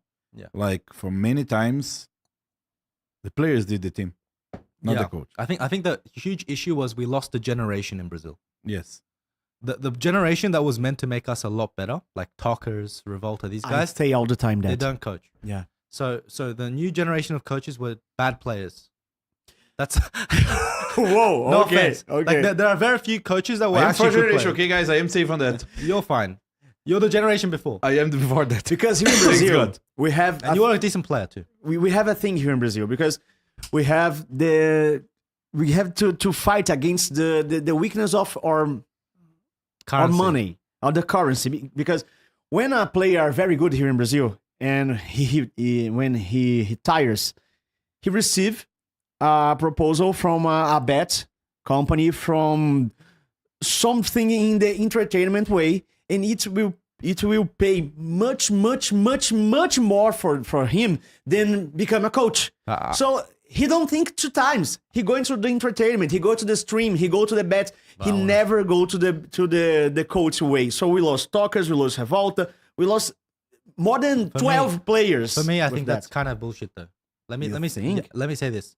If you really are passionate about growing players, because I think that competition. But this is very heavy. It's very rare to be passionate about that. Yeah, that's the problem for me. You know, like for me, like to be a coach, the passion and the desire and the want to make people's lives better and coach better is an inherently important part of coaching. I think that a lot of these players that left the scene didn't really have that as much. Like Jocko is inherently driven by his drive to make players better and players' lives better and their futures better. He could make way more money being a doctor. You could have probably made more money at the start being a player, and you're probably better than a lot of the players that you coached, right? The truth is, me too. Like when I could have chose to finish university, but instead I chose to take $300 a month per mes, not per fucking week, a month to coach at Chiefs Esports Club. And I found Croc. And if I didn't do that, Croc wouldn't be here. That's a fact. He would still be retired. That's a fact. So and one more thing. Robbo, I won't say details, but I know for a fact when Robbo won as many titles as he did, the offers he received from gambling companies is unbelievable. Huge. Guys, it is forever fuck you money Robbo can make. Forever fuck you money with a double capital F, fuck you money. And he said no because he cares about the competition. So, but this is not the normal. but this is the choice that they made. This is the choice that they made. You said it's not about it's something rare, but you have 3 on this table. Yeah. But in a universe. No, yeah, but like, But it's like this everywhere. It's like this everywhere. And it's because, for example, Here in Brazil, the coaches, the ex-pro players that become coaches normally, it's not all of them, but normally, are the players who don't have this chance to earn money in other things. So it's the only thing he can do to not go to the normal work. So he become a coach because it's what we have. I don't agree. For example, I think Talkers, when he went to coaching, he chose to coach. So I can actually defend Talkers. He was making less money than if he went straight to content creation. Because he was still a good player when he retired, right? I think the problem actually started from management. That's where it started. Not because of the lack of investment to coaches, but because of the way that they treated and ran operations for years. I 100% agree. The stories about the fucking rats and the bread and the the piss on the bed. Okay, that was Minerva. Sorry. But the point is, like, the management was so bad that a lot of the players I talked to, including Revolta, had lost their passion for competing. The scenario is too amateur. Yeah, the scenario was too amateur, and a lot of that was from bad org owners, in my opinion. And there are only a few org owners, and I think Brazil was one of the places that got really unlucky with really fucking bad org owners, with And do you know a lot of scams. Do you know the worst part? Can you get me some water, please? Brazil, I actually defend that so much since 2016. Yeah, that's the reason why Talker stopped too, because his mental was certain. I have more here. Okay. I need to go to the bathroom too, but I want to hear this first. Okay. Do you know at that time, they have you ever heard about the ABCDA League? The ABCDA. It's a team's organization. This is something that teams association. summarized everything. All the teams made an association that they could like defend their rights. And then I got to Revolta, I got to Talkers, I was at CNB at the time. They were NTZ. But dude, we need to do the Players Association too, because they're joining and like getting strong against us. So they're gonna fuck us like the next step. So let's do a Players Organization. So we can like stand up to that. We got threatened by literally every single CEO of the everything. They said, drop that idea right now. Yeah. To every single one, like, or we'll terminate you. They didn't say, or we'll terminate you. They said, drop that idea right now, or else. Or let me tell you something. Anyone that doesn't think that INTZ Exodia got fucked over by INTZ, you have no eyes. No, they got super fucked. No, absolutely go fuck yourself. Absolutely, I don't care. Absolutely go fuck yourself if you're too dense to realize they got fucked over. And of course they don't want to coach, bro. It's not about money. These guys you don't need much money to survive in Brazil, unfortunately. It's just like this, bro. They can eat rice and beans if they really love it. I did. We just lost an entire generation because some fucking idiots with some money bought some teams and they treated people like shit. And I really need to pee. Go there. Eu acho que esse é o mais, sempre foi, né? O maior problema do Brasil. Eu acho que... E a galera... É foda, que a galera não sabe 1% das coisas que acontecem por trás dos jogos, cara. A quantidade de merda que já aconteceu ao longo desses anos, de que desestimula as pessoas de jogar, de não dar o lugar, tá ligado? Sei lá, cara, é difícil, é muito difícil. Não, mas que a geração foi perdida eu já falei isso aqui no podcast, vou falar de novo. Vou falar dando a cal. A próxima geração de quotes do Brasil é muito complicada, chefe. Por quê? Porque, a gente teve um momento pós esse que ele tá falando. Vou fazer como se fosse a primeira geração a minha, que foi o pessoal que jogou primeiro. Sim. A segunda é essa galera. E o que veio depois. Da segunda geração, praticamente ninguém virou coach. Realmente. Só o Turtle. O Turtle, ele já é quase terceira. Ele já é um pouco mais pra frente. Mas, assim, tem o Aosh e tem o Turtle. Esses dois são dessa galera que veio. Mas a maioria dos players que estão terminando de aposentar agora, nenhum tem interesse em coaching staff. E não só isso. A galera que aparece pra coaching staff, eu acho que a pessoa ainda tem uma ideia muito errada do que é ser um treinador. E se apegam nas coisas erradas porque é o que o SeeEl disse, é o que passa o que as formadoras de opinião falam. Então, a maioria das vezes quando eu converso com coaches que estão começando, eu vejo que é totalmente, tipo assim, alienígena o pensamento, sabe? Sendo que no fundo, a única coisa que você tem que fazer é ajudar o jogador a ganhar. No final das contas é isso. Então eu acho que a próxima geração, e eu falo isso pela dificuldade que tem pra contratar, sabe? Todas as vezes que eu precisei de contratar coach nos últimos 2, 3 anos, tipo, que eu olhei o mercado e tal, e vi quem tava disponível, cara, tá difícil. Pra pegar alguém que você pode confiar, sabe? Eu acho que o grande brasileiro, problema... no caso, né? Aí você acaba tendo que fugir pra onde? O grande problema aqui do Brasil, assim, the greatest problem here in Brazil about coaching staff, we don't have only one problem. It's a lot of problems because we don't give the right we don't put them in the place he deserves. We don't pay them well. We don't let them make their decisions in the right way. We don't have a lot of players. But the pay not well is so bullshit. I know some of these guys' salaries. They're complete paycheck stealers. Today. I mean, back in the day, maybe not. Yeah. But everyone got paid less. I heard the Exodia salaries on the process, my talk show. They were like on like 4K, bro. Yeah. It's fucking disgusting, no? The fucking It's Exodia. disgusting, bro. Yeah. Here in Brazil, we have a lot of problems about coaching staff. They don't have attention of the scenario. They don't have the instruments to make their work very well. So they are contracted. They put you on the team, say, do your job. But it's their How? fault. Do your fucking job. It's their fault. Look at Joker. His YouTube has 300,000 followers, subscribers. We're back, baby. we are so back this month, you know. We are so back this month. Look at me. I mean, it's their fault.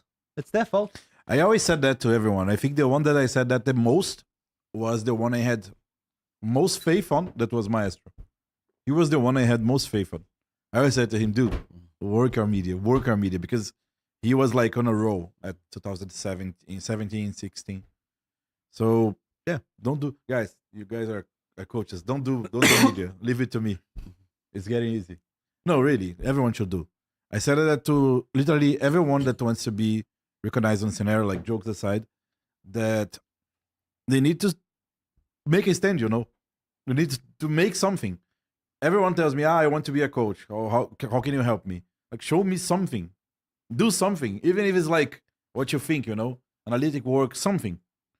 So yeah, I feel very bad for Brazil in the next years. I have a bad feeling. But it's not just Brazil, it's Europe too. Yeah. Like, for example, Team BDS Academy, Mauro Gatti, the assistant coach, they won EU Masters. He was one of the people that I taught and worked with.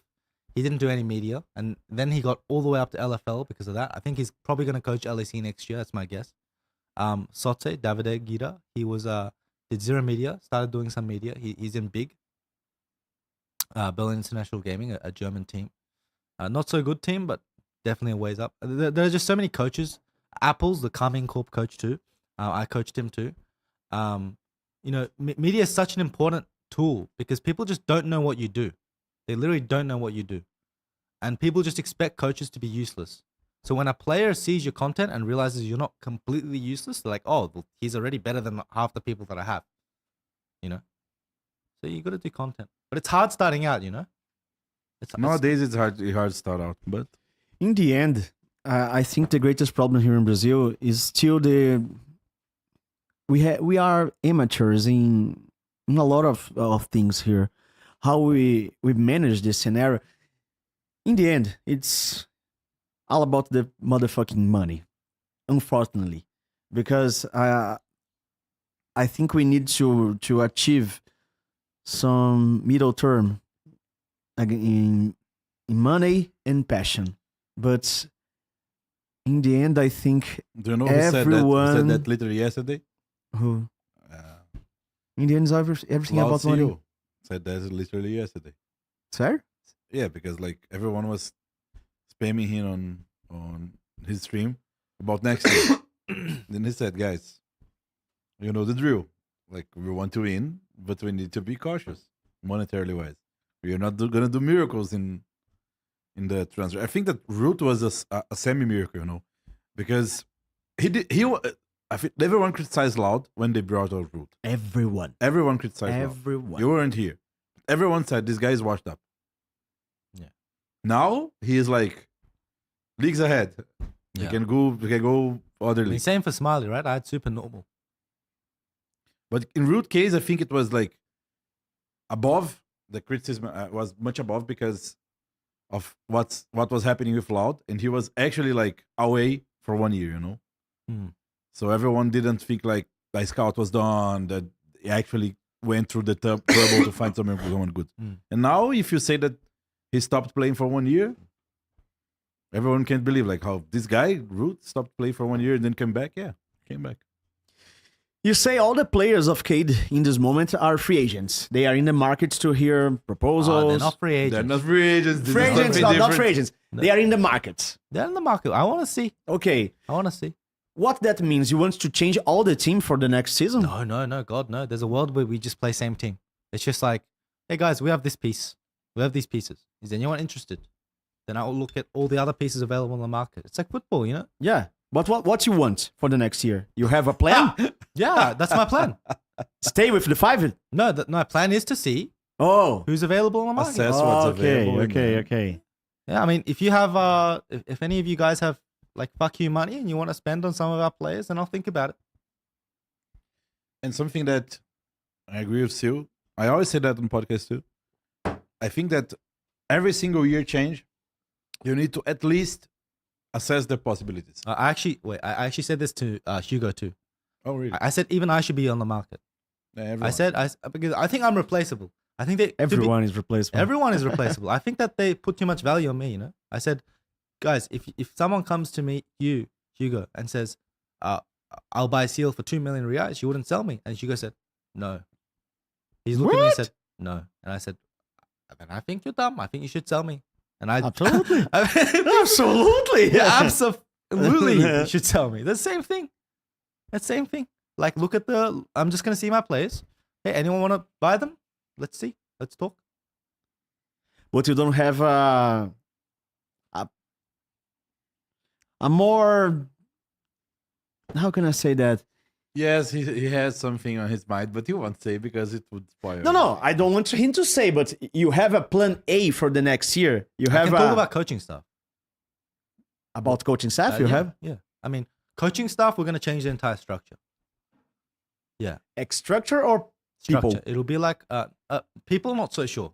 Structure for sure. There won't be a head coach in academy anymore. You don't want to? I don't want a head coach in academy. It's just me. It'll be like football. Yeah, he no. You coach both teams? No. It's like, But you don't have academy anymore in the next year. Tier 2. It'll be manager and team A and team B. Yeah. And I'll be the manager. And I'll have a technical committee below me, performance committee below me, and I'll assign based on what we need. And it'll be much more planned and better. I think better explain it in the video after we make No. decisions. You manage all the 3 teams at the same time? All the decisions are the 2 teams. the 2 teams at the same time? All the decisions... But we also have a plan to do a tier 3 down the line. Tier 3 team. That'll be through my company, Savico. Yeah. Because Kate and I are in talks, and the idea is like, we want to catch maybe some talent that people are missing out in Brazil, Yeah. like young kids, like even like master, To prepare. and a pathway to pro through Kate, for example. So, I mean, I think everything I do is about the big fucking picture, Like, same for my company. Like, I want to change the way people learn about the game. So, instead of people paying 50 reais per hour, 100 reais per hour, they pay 50 centavos reais at savico.com. And people think I'm farming money. 33 reais a month. That's what we're charging at Savico for Brazil. 33 reais per month. My expenses are more than 10k reais per month on running that program alone, excluding our technical committee. If you go to servcard.com, you can use the coupon JOCO80, No, don't. JOCO80. No. Use SeeEl And 80 actually, because if you use Jocko 80, I have to pay him. So use SeeEl 80. But the point is, like, we'll change the committee, technical committee. We'll have one committee, and the important thing that I realized is like culture, team culture, right? Yeah. We need to have one unified culture. well, that's the most important thing. In academy, you always have tribalism. I was the same when I was in academy because you look after your boys first. You can't be like this. And I mean, this year was kind of the same, right? Like Mitohara smurfed. He won 2 titles for us. Like another one this year in the finals, right?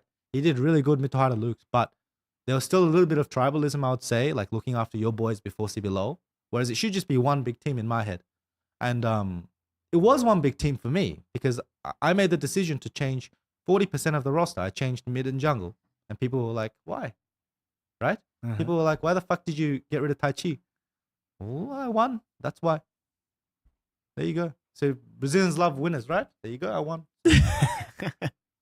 So talking about projects, I see you make some project to this end of the year. Is something like a reality show and coaching. Tell me about it.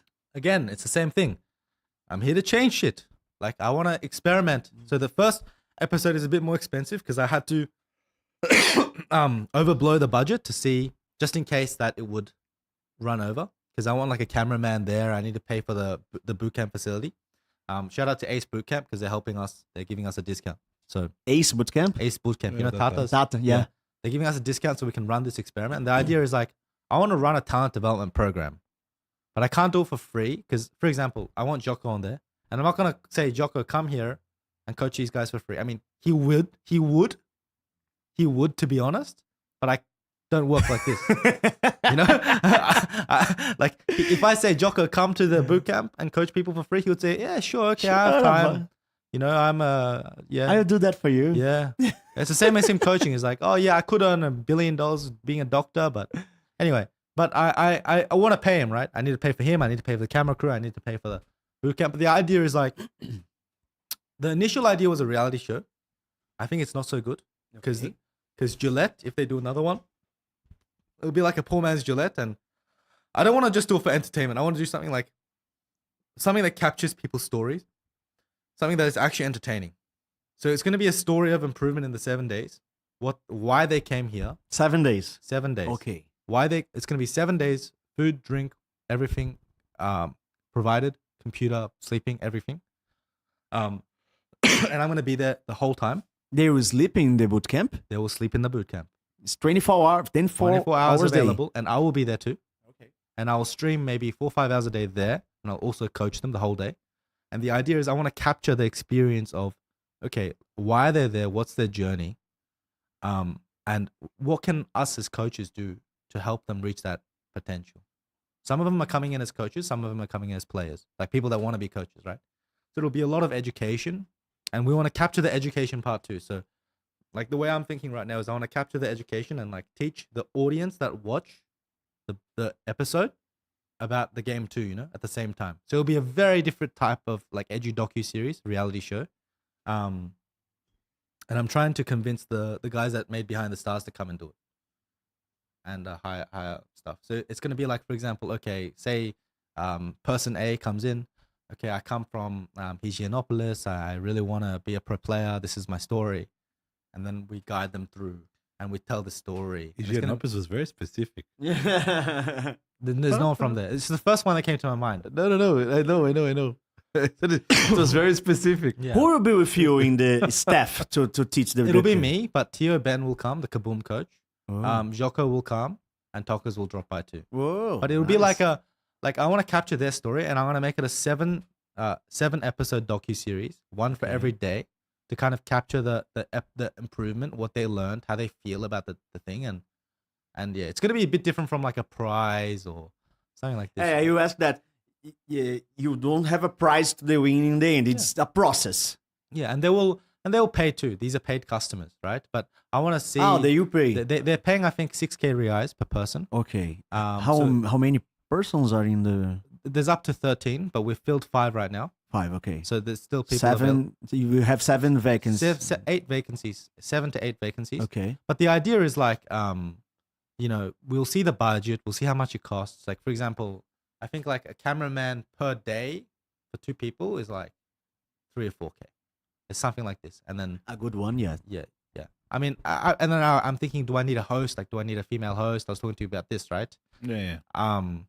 You know, I don't know how much it's going to cost. And then if there's some left over, or if there's a lot left over, I could organize some like prize pool for like most improved and maybe give them back some of their money, or you know, we'll see.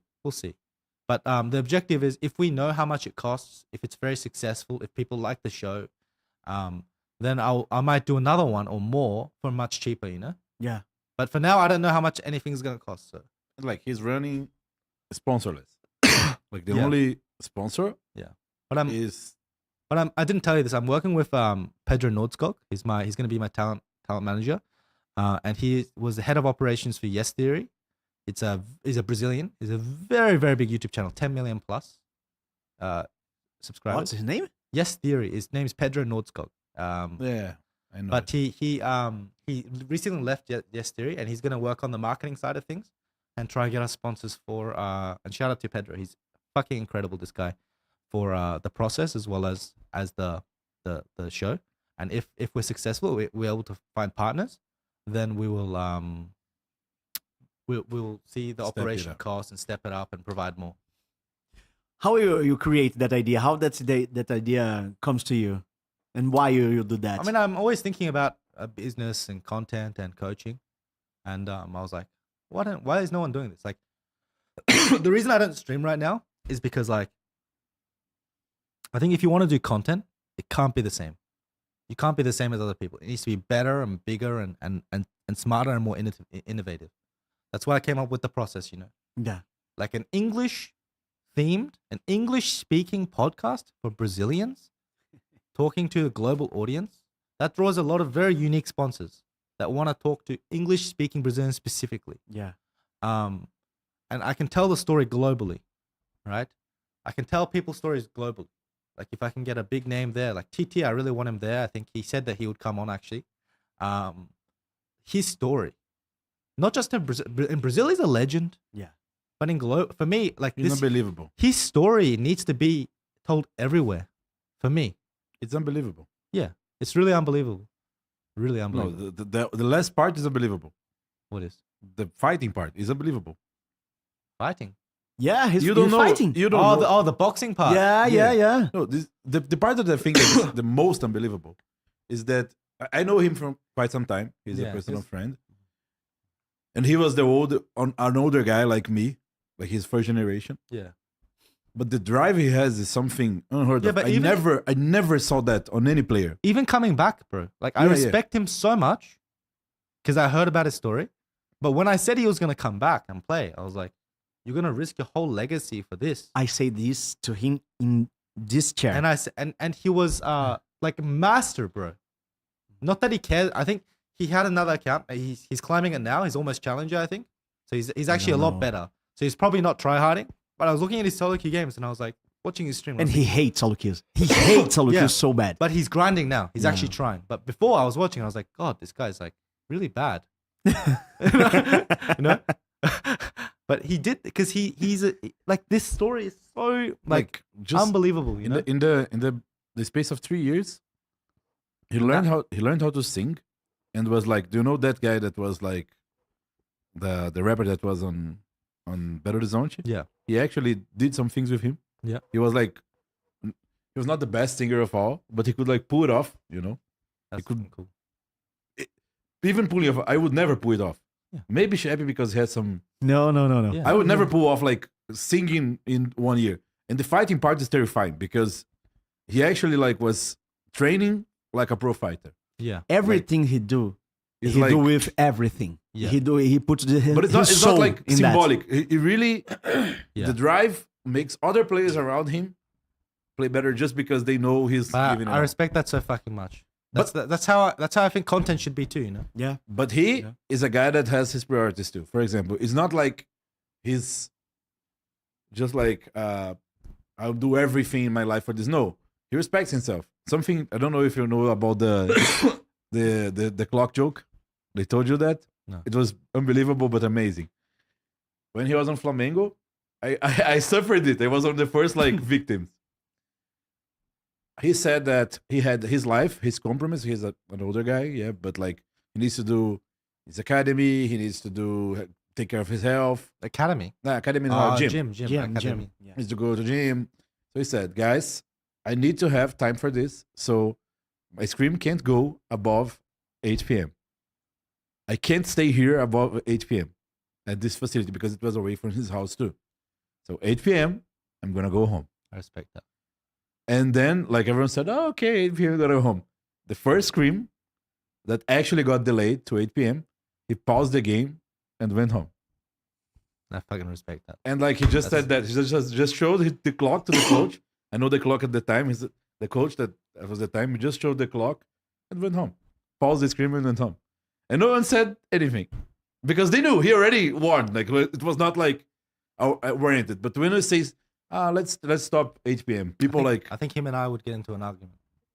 But yeah, but he would go home anyway at this scream. But yeah, this is they call that the sign of daddy. Eza calls that because when he say that to clock, it's over. no, but like it's also because he had so much leverage. Yes. Like back then, because he was like he was the star player, he won so many titles. I think it's not argue with easy him. to do this. I think it's not easy to do this. Yeah. One of a kind. But yeah, that's my point, you know? Like, Yeah. that's why I came up with the idea. I was watching Gillette, and I was watching Sir Skitty. It was so bad. I love this guy. No, so Skitty is unbelievable. And I was watching Jocko with his sunglasses. I was watching, and I was like, Unbelievable. this is like so funny. But why don't we make a more serious one? Yeah. And then yeah, I came up with the idea. But now we're still looking for people. I probably have 7 at least, so we can rent one room instead of 2. We can do it that way as well. But we'll see. We'll see how many people are interested. It's still like a month away, you know. So The inscriptions, the inscriptions don't exist. The applies are the big. applies going to what in data the bunch until of people- when Oh, you can go apply. it's whatever. Inscription for screenshot. Like Whoa. the plan's already made, kind of. The details not so much. It depends on like how many people come, right? People just message you on Insta, and it, like I'm not even checking in detail. They have to pay in advance, because what I learned in Brazil is like I got scammed a lot actually. Seriously? Yeah, I helped Here in Brazil? a lot, bro. I also helped a bunch of people on Twitter, for free, money. Yeah, I mean, thing is, okay. What you need to understand about me is like, okay, this is another story. My hobby, one of my hobbies is charity. Okay. Like literally, I don't like I don't watch like cartoons or, you know. Watch I movies, can watch vouch to that. I series. can vouch to that. Yeah, like I literally because I sometimes, and this is kind of cringe. My team knows this too, and they told me not to tell people because they'll think I'm a sociopath. But I'll confess, I don't have time to watch like anime and cartoons. So He doesn't know Yu Yu Hakusho. He asked me who are the four. I know of them. Goku. I know Goku. Anyway, Yeah. anyway, Don't know so- those four. Yeah. So that's so fucking amazing. everyone starts talking about it, especially in esports, you know. So then, if it's a really, really, really important anime or cartoon, I'll go to Google and I'll type the anime and I'll read the plot. You are a sociopath. But it's only because, yeah, maybe. But it's only because like I want to kind of fit in and I want to hear what they're talking about. And I was like, is it really that good? And it feels like such a big time saver. Instead of watching like 60 hours of content, I can read something in like 30, 40 minutes and understand everything that happened. I'll be like, okay, that's a cool story. And that's it, you know? And I spend that time doing something else. So yeah, I actually don't have many hobbies. I play poker. I like poker. And so don't look at me like that. No, Look okay, look okay. look that way, Sean. So yeah. Yeah, no, actually this is a thing. And then I would like read and memorize and remember, so I can at least know what's going on in the conversation, you know. I always say I didn't watch, but I know what's happening, you know. So anyway, one of my hobbies is charity. And I stopped giving to charities because of Brazilians actually. Why? One day, something I hate is people telling me how to use my money. Absolutely, yeah. Because these people that tell me how to use my money, they don't work as hard as me. Like, I know that. And it's So- your money. You do anything it's you my want fucking with your money. money. So go fuck yourself if you're telling If me you how to want use to my burn money. your money, your money. Exactly. So, I was doing. So I don't tell people that I give charity. I don't tell. Only my closest friends know Yeah.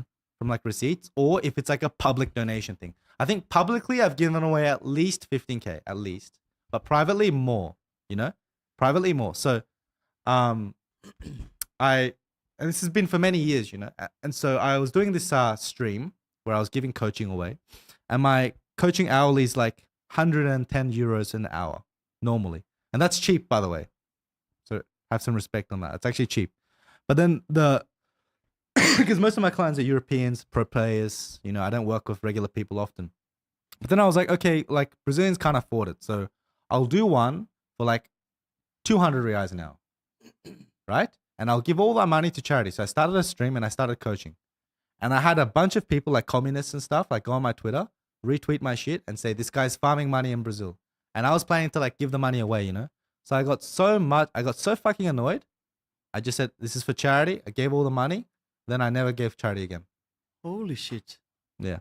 Because so I got so fucking annoyed at this, you know? Like this attitude of, Yeah, like they deserve the money. They didn't do shit, you know? Brazilians sadly Yeah. have. So then instead of giving money publicly, I lent out some money to some people that needed help. Rio Grande do Sul, like some people that were struggling with some stuff. And then I never got the money back except from one person. So from then on, I just don't give money anymore. Have some player here in Brazil you wants to work with very much? Have some player here you wants to work with or one team, a group, not a team. The team that you I think I would really enjoy working with TT, but I think He needs to show for me that he has a level, you know. Oh. It's the other way around. Because for me, in this split with loss, he didn't play so good. He didn't played. play. I think he played bad. Yeah. But He knows that. But I can see he's like spamming solo queue. Like he's an icon, right? Yeah. And I work with a lot of icons. Like people that don't know, I work with Yankos, for example. You know, the guy's an icon. So, and I work with Croc too. So, like,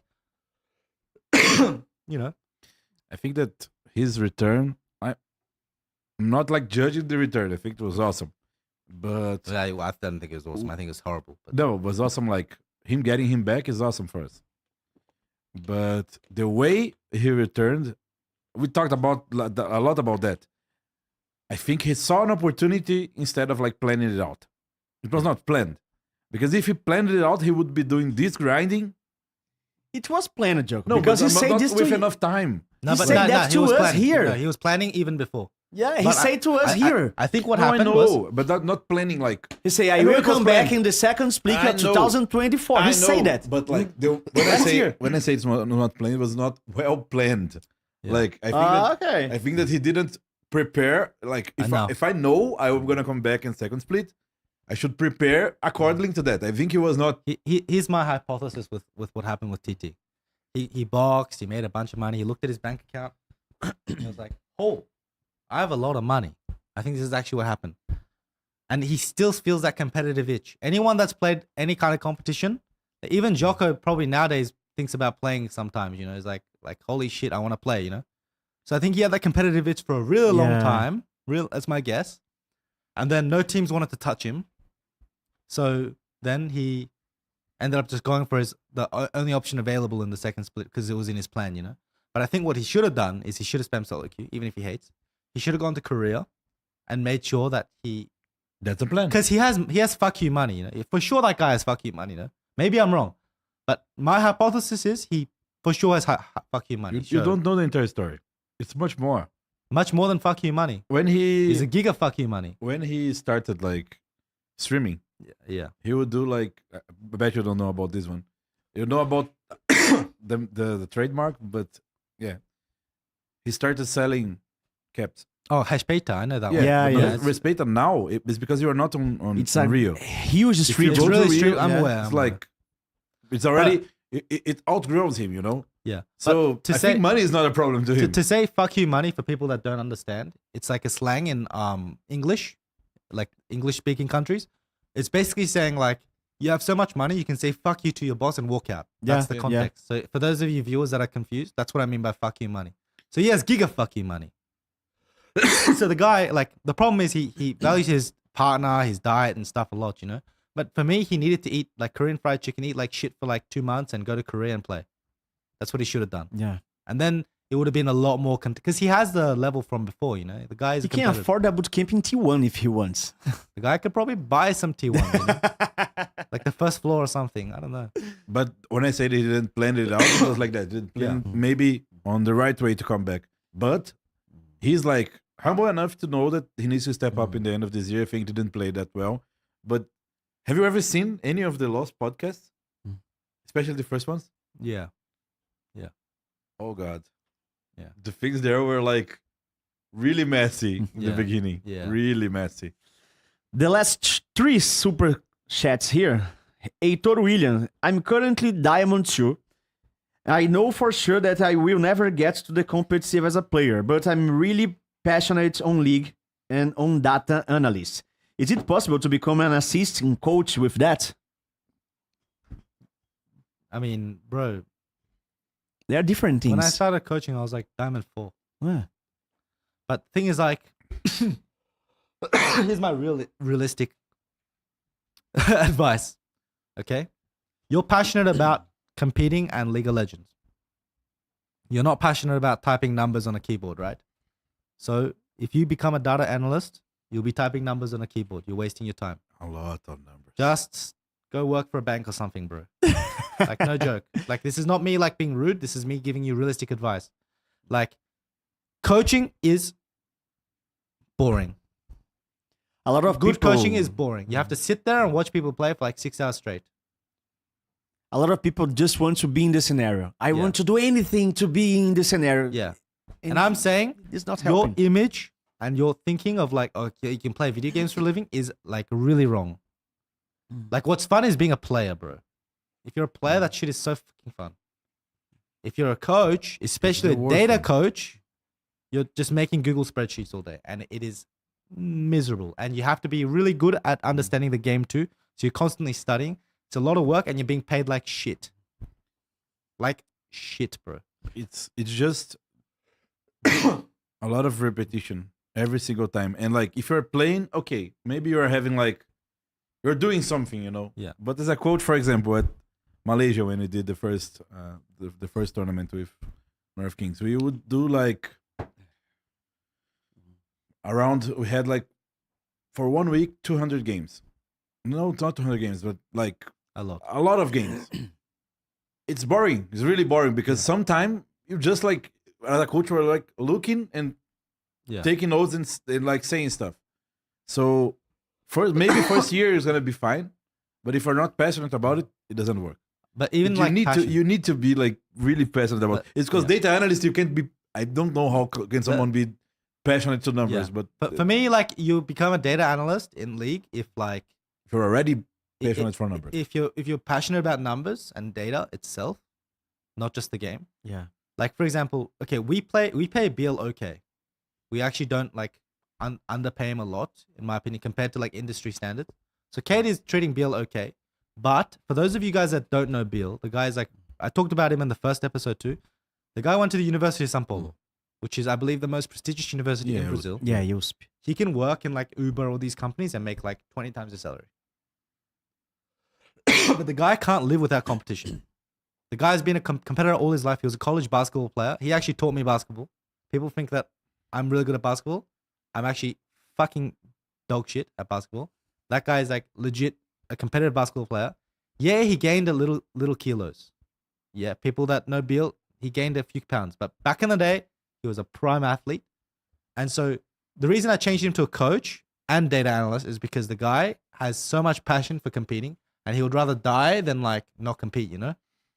So unless you're like this and you're willing to give up all of that, bro, just I can give you go one work for a example. bank. I worked with many good data analysts, but there was only one that I know that was passionate. His name was Savio. I don't know what he's doing now.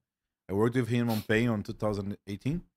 And I know he was passionate because he would do the numbers thing, but he would do the cherry on top. For example, he would have everything that everyone does. And then he said, Joko, I remember the first day, Joko, aside from that, I watched some of you guys talking, and you guys talk a lot about like not like being good and engaged right now. So I created something that's called, I think it was Fire Starter, and this is a measure of like engaged, successful engaged. I did that on this league and did that on this league, and you guys are. So he started doing this, and like the guy had something else in his mind, you know. Bill is like this too. Like he's good about the game too. He learns about the game, but he also like randomly pops up and says, "Oh, Chris, I was thinking about heat maps. What if we had a moving heat map?" So he starts building a moving heat map. So those guys are the moving heat map. Yeah, a moving like ward map or heat map. I don't remember exactly what it is. It's like how the game kind of evolves throughout the times. And then there was another guy that I work with like this called Zenesis. He was in my academy team in Vitality in Europe. And we would talk a lot and like mentor as well. And I always thought he was good. And he's in Carmine Corp now in LEC. He's head of data there. So the ones that are really passionate kind of make it. But once again, like, okay, whatever happiness you think your passion will bring you, whatever amount of happiness your passion will bring you, most of the time, making more money will make you more happy. That is the realistic, most real advice I can give you, bro.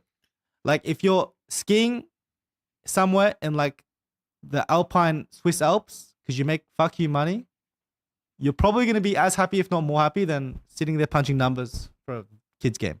Okay, bro? O JJR Games mandou salve, rapaziada. Technological Gamer, quem puder fortalece. Deve ser só pedindo pra seguir o canal do Guerreiro aí. Salve, rapaz. E, Joko, eu vou pedir pra você ler essa aqui do Lourenço Lunardelli, que é para você. Lunardelli? Lourenço Lunardelli. Leia aí. Lunardelli? I know this name. Lunardelli. I know this one. Yeah, but... Ignis player. Is that no? Lunardelli is the girl, but like I think it's his. Read. I think it's her brother. Joke coaching for free equals to the balloon ride you guys were talking about.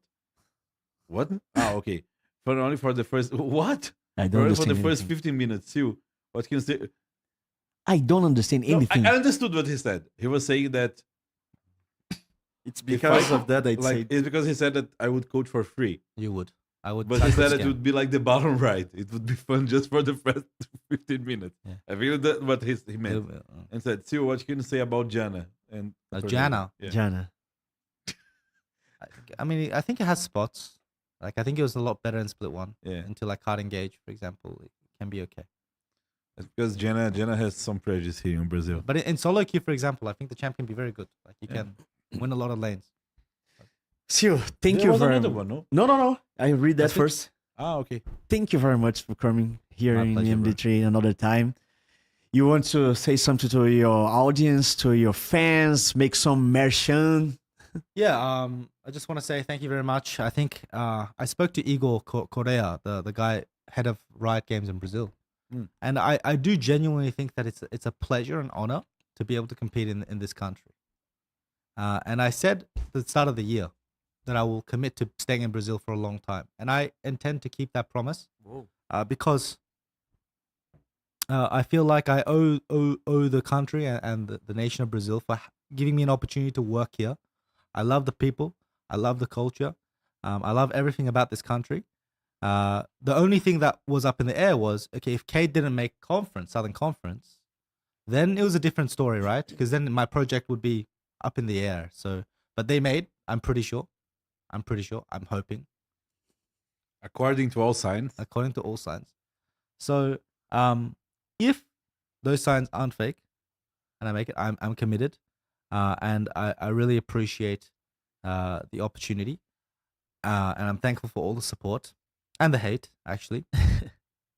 really, and the hate. So, yeah, I just wanted to say thank you one more time. And, you know, I'm a guy a bit rough around the edges. Like, I don't really dress well. That's not so fair. In like daily basis, you dress nicely. Okay, about that. Anyway, I normally buy the preset. No one to judge. But anyway, so yeah. I do want to say I do care, and the way that I like to repay this opportunity is by doing what I think is best for the region, and obviously best for Keyd, right? And I will continue to do that. So if you guys are interested in seeing more of that, you know, please continue to follow what we're doing, what I'm doing, and what Keyd is doing. My Instagram, can I shout out my Instagram? At Coach SeeEl, because my Twitter's boom. At Coach SeeEl, you can follow me on Instagram there. And SeeElBR, at SeeElBR, with 3 E's, guys, on YouTube. Thanks very much. Joko. For me, it's always a pleasure having you here. Like when I invited you, Insta accepted.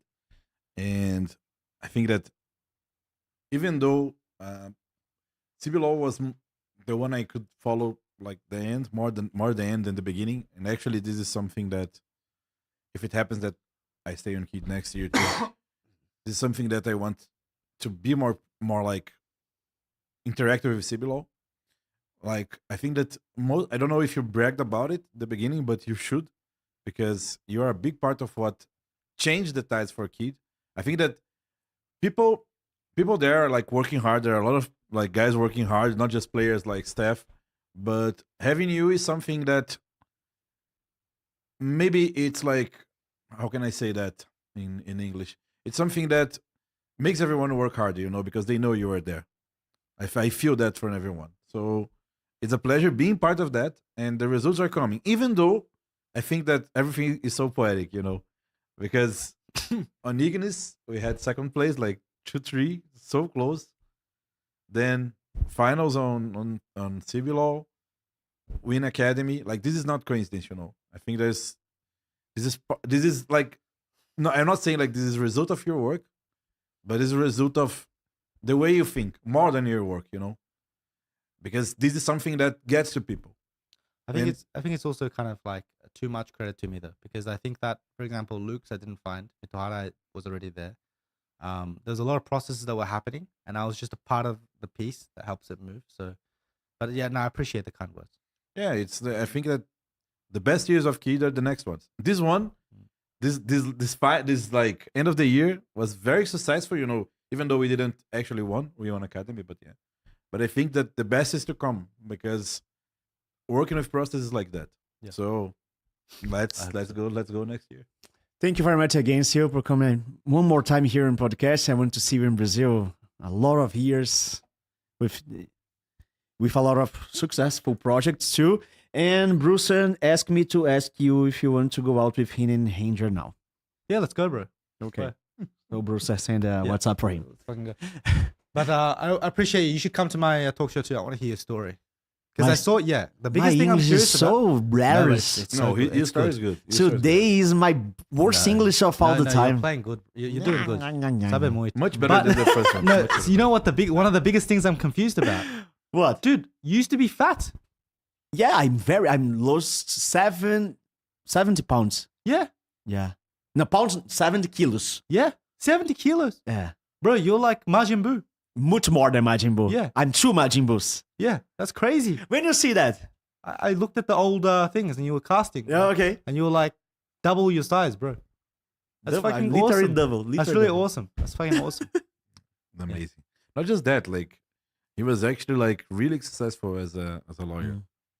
Yeah, yeah. And that part is frightening because he gave up a good spot, a very good spot at the firm. Do you regret it? Let's talk to another time. His case was amazing. Thank you very much, SeeEl. Obrigado, galera. Até a próxima. Então, amanhã tem Mundial. A gente ainda continua aqui. Hoje eu vou dar um spoiler, tá? Semana que vem tem CEO aqui. A gente vai receber simplesmente Terron. Foi quase, né? Esse Terron da Los Grandes. A gente vai falar sobre a Plays e etc e tal. Tem mais um aqui também que acabou de confirmar, mas eu preciso acertar o dia e a hora. Mais um também aqui, um CEO, né, que acabou de confirmar, que mandou agora a mensagem, tem poucos minutos. Mas é isso. Esse aqui, ó. Tamo junto. Oh, ok, nice. É isso. Até a próxima então, galera. A gente se vê 9 horas da manhã, tem Mundial. Até a próxima e semana que vem continuamos. Tchau, tchau. Bye, bye.